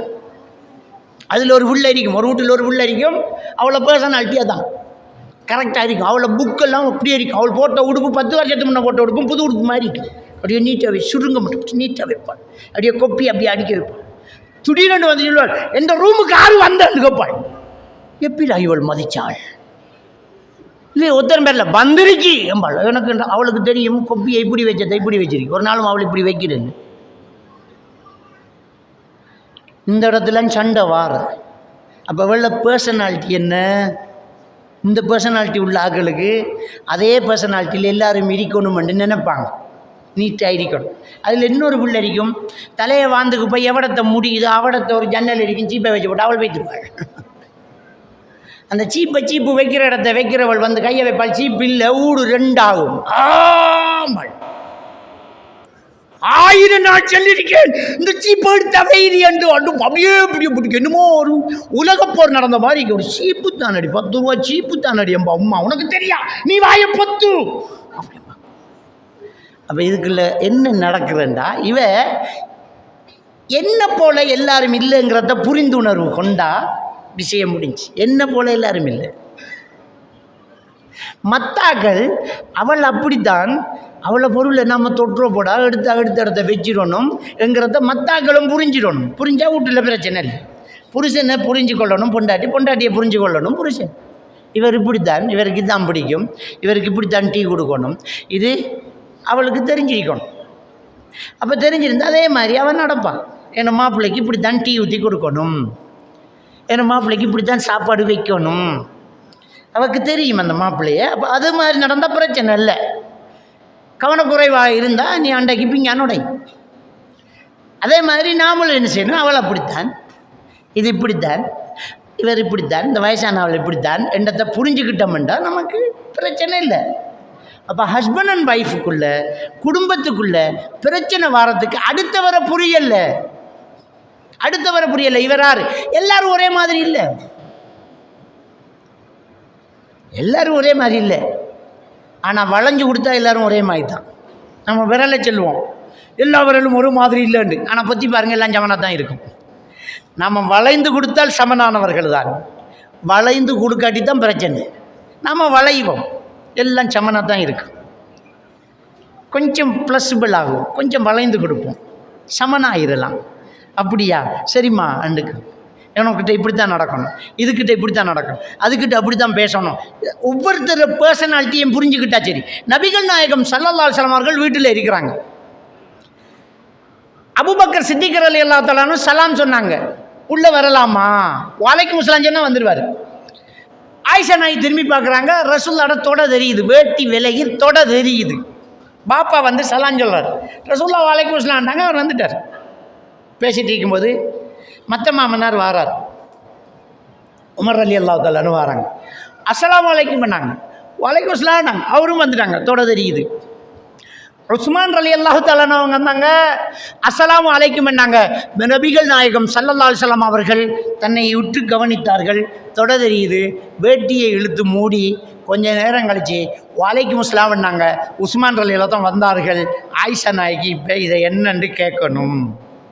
எங்கள் வாப்பா வந்த தொட தெரிஞ்ச, உமர் ரலியல்லாஹு தான் வந்த தொட தெரிஞ்ச, அவரை 2 மகளை கிட்டால பண்ணின மருமகன் வந்தோன்னா தொலைய மூடின பெறட்டு ஆக்கள் போகட்டுமென்று காத்துக்கிட்டு இருந்து ஆயிஷா நாயகி இதை கேட்டாங்க. என்ன யாரை சொல்ல உங்களுக்குள்ள இப்படி ஒரு மாற்றம்? இதுதான் புரிந்துணர்வு. பெருமானார் ஸல்லல்லாஹு அலைஹி வஸல்லம் அவங்க சொன்னாங்க, ஆயிஷா உஸ்மான் எப்படிப்பட்டவர் தெரியுமா? அவர் வெட்கப்படுவதை பார்த்து மலக்குமார்களே வெட்கப்படுவாங்க. அவருக்கு வெக்க உணர்வு கூட. நான் தொடதறிய உட்கார்ந்துட்டு அவர் கண்டுட்டாருன்னு வச்சுக்கோ, அந்த பக்கமே வர மாட்டா. கொஞ்சம் நாளைக்கு மனசை குறைச்சிக்கிட்டே இருக்கும். அந்த ஆளுக்கு அவ்வளோ வெக்கம். அவர் வெக்கத்தை பார்த்து மலக்குமார்களை வெக்கப்படுவார்கள் ஆயிஷா. அதனால தான் நான் ஏதாவது இருக்குதா, பிரச்சனை இருக்குதான்னு பார்த்து மூடிக்கிட்டேன். எனவே ஒவ்வொருவருடைய பர்சனாலிட்டிக்கு ஏற்ப நாம் நம்மளை மாற்றிக்கொள்ளணும்ங்கிறது தான் புரிந்துணர்வு. இவருக்கு ஏற்ற மாதிரி நம்மளை மாட்டோம். நம்மளோட பொண்டாட்டிக்கு அவளை ஆக்களுக்குள்ளே வச்சு பாடி பண்ணா பிடிக்காதுன்னு தெரிஞ்ச அயனத்துக்கு மாறா திரும்ப பாடி பண்ணி சண்டையை வளர்ப்பேன். இப்போ கொஞ்சம் பேர் குடும்பம் இல்லை சேர்ந்து மைனி மேர் மச்சின மேர் ஆடி எல்லாரும் சேர்ந்து ஆடியை வேச்சிட்டீங்க அவளை வா இரவு எங்களோட வீட்டுக்கு டெக்டர் ஓடினா தெரியுமான்னு. என்ன மச்சானோட டெக்டரா பா கூரையை பிச்சு விட்டாள் உங்கள் ராத்தாண்டு கொரட்டை விட்டத்தை சொன்னால் 3 நாளைக்கு பேச மாட்டாள். தலானியை தூக்கி கம்பு கட்டு கேட்பாள். என்னென்ன நாங்கள் டெக்டர் ஓடுவோம், உங்களுக்கு பிரச்சனை, நாங்கள் குஷினிக்கு போய் படுக்கோம் ஆச்சியார், நீங்கள் படுங்க, உங்களுக்கு பிரச்சனை. நீ நான் பகடிக்கு சொன்னேன்னு பகடி 50 பேர் சிரிச்சுன்னு அவமானப்படுத்தக்குள்ள வளங்கல்யாண்டு கோவிச்சுக்குவாள். உனக்கு தெரியணும் உன்னை பொண்டாட்டிக்கு இது பிடிக்காது, நீ 2 பேரும் பாடி வரணும். பொண்டாட்டியோட நீ மட்டும் பாடி பண்ணு, 4 பேரை வச்சு பாடி பண்ணால் அவளுக்கு பிடிக்காதுன்னு தெரிஞ்சா எதுக்கு பாடி பண்ணுற? இந்த ஆஜியாருக்கு எத்தனை தடவை சொன்னாலும் பழங்கரில் அந்த சமாதானமாகி 1.5 மாதத்தால் சேர்ந்தது பிறகு இன்னொரு குண்டை தூக்கி போட்டு வர, அது 2 மாதம். முதல்ல விளங்கணும் நம்மளோட இருக்கிற அளவு. உஸ்மான் ரலியல்லாஹு தஆலா விளங்கித்தானே நபிகள் நாயகம் ஸல்லல்லாஹு அலைஹி வஸல்லம் சலாம் சொல்லி ஆளை உள்ளுக்கு எடுக்கிறது முன்னே ஏதாவது பிரச்சனை இருக்கான்னு பார்த்தாங்க. ஆஹா அதோட தெரியும், இதுக்கு முன்னே கவனிக்கல, அவ்வளோதான். அதாவது பார்க்க வேண்டிய அவசியம் இருக்குல்ல, இப்போ இருக்குது. யாராவது வீட்டுக்கு வளமையாக வரவங்க வந்தா வா வா வா வா இருப்போம். விசிட்ட சொன்னால் நாங்கள் உங்களோட வீட்டை வந்துட்டு ஜி ஆஜியார் வாரம் பாத்ரூமை கழுகு சோபாவை செடியாக்கு வாசலில் தூரு வீட்டை தூரு அதோட இதோட உடுப்பத்துக்கு படத்தை போட்டிக்கிறேன் ரெடியாக்குறோமா இல்லையா? அது மாதிரி தான் நம்ம வீட்டை பார்க்கணும். வீட்டை பார்க்குறாங்க. அப்போ இதைத்தான் சொல்கிறது அந்த புரிந்துணர்வு. இந்த புரிந்துணர்வை வெளியாக்களுக்கு மட்டும் செய்யாமல் வீட்டுக்குள்ளே இருக்கிறாக்களுக்கும் செஞ்சால் வாழ்க்கையில் சந்தோஷம்தான், நிம்மதி தான், பிரச்சனை இல்லை. ஆனால் பாவத்தை கண்டா தடுத்துடணும். அதில் புரிந்துணர்வு, விட்டு கொடுப்பு, ஒத்த கதை. நபிகள் நாயகம் ஸல்லல்லாஹு அலைஹி வஸல்லம் அவர்கள் போனார்கள். ஒருத்தர் தானியம் வித்துக்கிட்டு இருக்கிறாங்க. நேர ரசூலுல்லாஹி ஸல்லல்லாஹு அலைஹி வஸல்லம் அவங்க கையை ஓட்டி உள்ளுக்கு இருந்து இழுத்தாங்க. ஈர மாதிரி என்ன இதுன்னு கேட்டாங்க. மழையில் நனைஞ்சிட்டு, மழை மேலே தான் நனையும், கீழே என்ன நனைஞ்சிருக்குது. உடனடியாக மிம்பர் மேடையில் ஏறினார்கள். மக்களை கூப்பினார்கள். மன் ஹஸ்ஸ ஃபலைஸ மின்னா, மோசடி செஞ்சால் நம்மை சார்ந்தவர் அல்ல, தப்பு தான் அடித்து சொன்னார்கள். பிழையன்று தான் சொல்லணும். ஆனால் குடும்ப வாழ்க்கையில் நமக்குள்ளே இருக்கிற ஒரு மனிதனுடைய தன்மை இல்லை, ரோச உணர்வு இல்லை, வெக்க விஷயத்தில், ஒரு ஆளுடைய கோபம் பாடுற விஷயத்தில் ஒரு புரிந்துணர்வோடு ஒரு விட்டு கொடுப்போடு நடந்தால் ஒரு காலுமீன் கைல் ஒரு ஆஃபீன் ஆனின்னா தானாக வந்து அல்லாஹ் ரோசக்கார். நமக்கு எல்லாருக்குமே ஒரு ஹதீஸ் தெரியும். அந்த ஹதீஸை ஆழமாக சிந்திச்சு பார்க்கணும். பெருமானார் ஸல்லல்லாஹு அலைஹி வஸல்லம் அவர்கள் சொன்னார்கள், ஒரு விபச்சாரம் செய்யக்கூடிய ஒருத்தர் பூவல்ல இறங்கி, பூவல் என்றால் நிலத்துக்கு அடியில் இருக்கிற கிணறு, உள்ளே இறங்கி போய் தண்ணி அள்ளி குடிச்சிட்டு வெளியேறும்போது ஒரு நாய் ஈர மண்ணை தாகத்தால் நக்கிக்கிட்டு இருக்குது, அதனால் இறங்க முடியலை, நக்கிக்கிட்டு இருக்குது. இவர் விபச்சாரம் செய்கிறவர், பெரும்பாவம் செய்கிறவர். அவர் கீழே திரும்ப கிணத்துக்கு அந்த நாய்க்காக இறங்கி தான் போட்டிருந்த அந்த நெடிய ஷூ, கால் வச்ச ஷூ, ஹுஃப்ன்னு சொல்கிறது, அந்த கால் செப்பாத்தை கலட்டி அந்த செப்பாத்து தோல் செப்பாத்து நிறைய தண்ணி அள்ளி வெளியே கொண்டாந்து அந்த நாய்க்கு கொட்டினார். அந்த நாய் அதில் தண்ணி குடித்தது. பெருமானார் ஸல்லல்லாஹு அலைஹி வஸல்லம் அவர்கள் சொன்னார்கள், அல்லாஹ் அவனுடைய பாவத்தை எல்லாம் மன்னித்து சொர்க்கத்துக்கு அனுப்புவார் நாளை மறுமையில், நாக்கி தண்ணி கொடுத்த ஒரு காரணத்துக்காக. எதுக்கு? அல்லாஹ் ரோஷக்காரன். அதுக்கு நீ நாயில் இறக்கம் காட்டும்போது நான் ஒன்றில் இறக்கம் காட்ட மாட்டேனா? நீ நாயில் இறக்கம் காட்டுற, நான் ஒன்றில் இறக்கம் காட்ட மாட்டேனா? இப்போ நம்ம ஆக்களை பிரச்சனை என்னண்டா, அது நான் வெட்டினா வெட்டுத்தான், வெட்டொண்டு துண்டு 2 மவுத்துக்கும் போகிறேன். சில ஆக்கள் பாப்பட மையத்துக்கு போகாமல் இருந்திருக்காங்க, பாப்பட மையத்துக்கு போகிறோம். அவர் அப்படித்தான், ஸ்டிக் அண்ட் ஸ்டிக் தான், வெட்டினா வெட்டுத்தான், கடிச்சா கழிச்சதான், மன்னிப்பே கிடையாது, நோ எக்ஸ்கியூஸ். அப்போ அல்லாவும் நோ எக்ஸ்கியூஸ் ஒன்றும் இல்லை. நீ மன்னிச்சா தான் அல்லாஹ் மன்னிப்பேன், நீ விட்டு கொடுத்தா அல்லாஹ் விட்டு கொடுப்பேன். நீ நாயில் இறக்கம் காட்டினதுக்கு ஒன்றும் இல்லை, அல்லாஹ் இறக்கம் காட்டினானா இல்லையா? அப்போ உனக்கிட்ட அடுத்தாக்களை விட்டு கொடுக்கப்படா, மன்னிக்கப்படா, நான் அப்படித்தான், நான் இப்படி தான் இருப்பேன் நீ அப்படின்றா. அப்போ அல்லாவும் அப்படியே இருப்பான், பரவாயில்லையா? நீ யார் அப்பா? நான் இப்படி தான் இருப்பேன்டிங்கிறது நீ யார் ஆள்? மன்னிச்சா என்ன? உன்னை கொண்டாடியானே, உன்னை பிள்ளைகள் தானே, விட்டுட. மன்னிச்சா என்ன? விட்டுட்டு போங்களேன், அதில் என்ன இருக்குது? அல்லாஹ் என்ன மன்னிப்பான். அப்போ அல்லாஹ் மன்னிக்கணும், சொர்க்கம் கிடைக்கணும், முத்தகீனா இருக்கணும் என்றால் வல் ஆஃபீன அனின் நாஸ், அடுத்தவர்களை என்ன செய்யணும்? மன்னிக்கணும். இதான் முத்தகீன்களுடைய பண்பு அல்லாஹ் தஆலா என்னைறான் சொல்லி காட்டுறான். அப்போ இந்த ஒரு விட்டு கொடுத்தல், இந்த ஒரு மன்னித்தல் என்பது நம்மக்கிட்ட வந்துட்டுன்னு சொன்னால் குடும்ப வாழ்க்கை சந்தோஷமாக போயிட்டே இருக்கும் பாரு. அடுத்து அந்த வசனத்தில் மிச்சத்துண்டு வல்லதீன, அடுத்த வசனத்தை அல்லாஹ் தஆலா சொல்லி காட்டுறான். அல்லாஹு யுஹிப்புல் முஹ்சினீன், நல்லது செய்கிறவர்களை அல்லாஹ் நேசிக்கிறான்ட்டு அடுத்த வசனத்துக்கு வர 135வது வசனம் 3வது அத்தியாயம். வல்லதீன இதா ஃபஅலு ஃபாஹிஷத்தன் அவ் ஸலமு அன்ஃபுஸஹும், அவர்கள் பாவமான காரியத்தை செய்துவிட்டால் அல்லது மானக்கேடான விஷயத்தை செய்துவிட்டால் தக்கருல்லாஹ், அல்லாஹ்வை நினைத்துக் கொள்வார்கள். ஐயோ பாவம் பண்ணிட்டோமே, தப்பு செஞ்சிட்டோமே, மனம் வருந்துவார்கள். வஸ்தக்ஃபரு லிதுனூபிஹிம், அவர்களுடைய பாவங்களுக்காக அல்லாஹ்விடத்தில் மன்னிப்பு கேட்பார்கள். வமை யக்ஃபிரு துனூப இல்லல்லாஹ், அல்லாஹ்வை தவிர வேறு யார் பாவத்தை மன்னிப்பான்? அல்லாஹ் கிட்ட தான் கேட்பாங்க. வலம் யுஸிரு அலா மா ஃபஅலு வஹும் யஅலமுன், தெரிந்து கொண்டே அந்த பாவத்தை திரும்ப திரும்ப செய்ய மாட்டார்கள், தொடர மாட்டாங்க, விட்டது தான். இதுதான் அந்த முத்தகீன்கள் சொர்க்கவாதிகளுடைய சிபத்து. பாருங்க, தர்மம் செய்வாங்க, கோபத்தை மெண்டு அடக்கி தின்றுவாங்க, அடுத்தவர்களை மன்னிப்பார்கள், பாவம் செஞ்சால் மனம் பருந்துவார்கள், அல்லாஹ்விடத்தில் தௌபா செய்வார்கள், திரும்பவும் அந்த பாவத்தை செய்ய மாட்டார்கள். இவர்கள் தான் முத்தகீன்கள், இவர்களுக்கு தான் சொர்க்கம். இப்படி ஆக்குறது தான் நோன்பு. இதுதான் நமக்கு நல்ல ஒரு மாண்பு. நாம் நல்ல ஒரு ஒரு ஒரு ப்ளஸிபிளாக ஒரு விட்டு கொடுக்கக்கூடிய ஒரு ஆளாக இருக்கணுமாக இருந்தால் இந்த பண்பு நமக்கு இருக்கணும். ஆக முதல் விஷயம், கோபப்படக்கூடாது, அடுத்தவரை புரிஞ்சு கொள்ளணும், அயலவருக்கும் கூட தொந்தரவு செய்யக்கூடாது. பெருமானார் ஸல்லல்லாஹு அலைஹி வஸல்லம் அவர்கள் கடுமையாக சொன்ன விஷயம், அயலவர்களிடத்தில் நல்ல முறையில் நடந்து கொள்ளுங்க, அயலவர்களிடத்தில் நல்ல முறையில் நடந்து கொள்ளுங்க என்று பெருமானார் ஸல்லல்லாஹு அலைஹி வஸல்லம் அவங்க சொல்லி காட்டுறாங்க. அடுத்த மனுஷனுக்கு நம்மளால் எந்த பிரச்சனையும் இருக்கக்கூடாது. ஒரு முஸ்லீமுக்கு வரைவிலக்கணம் ஸல்லல்லாஹு அலைஹி வஸல்லம் அவர்கள் சொன்னார்கள், அல் முஸ்லிம் மன் சலிம் அல் முஸ்லிமூன மின் லிசானி வ யதிஹி என்றாங்க. உண்மையான முஸ்லீம் யார் தெரியுமா?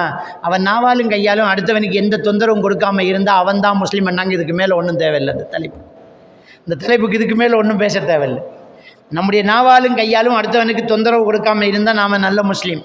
அப்போ இன்றைக்கி வாயை திறந்தா அடுத்தவன், ஃபேஸ்புக்கை திறந்தா இன்னொருத்தனை பற்றி கழுவி குடிக்கிறது, கரைச்சி குடிக்கிறது, புறம் பேசுகிறது, துருவி துருவி ஆராயிறது, நோண்டுறது, நொங்கெடுக்கிறது, எதுக்கு உனக்கு? நம்ம வேலையை நம்ம பார்த்துக்கு போவோமே.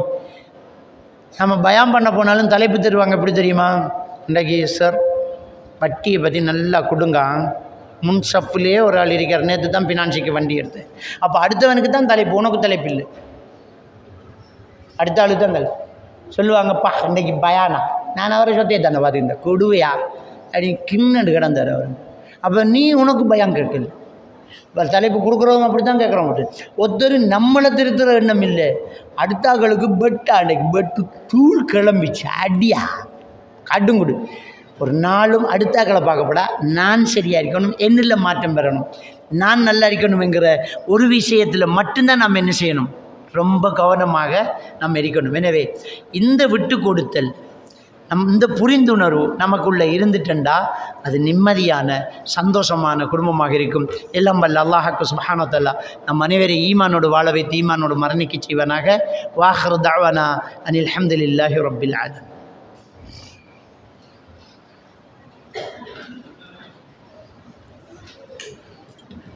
ஜஸாக்குமுல்லாஹ்.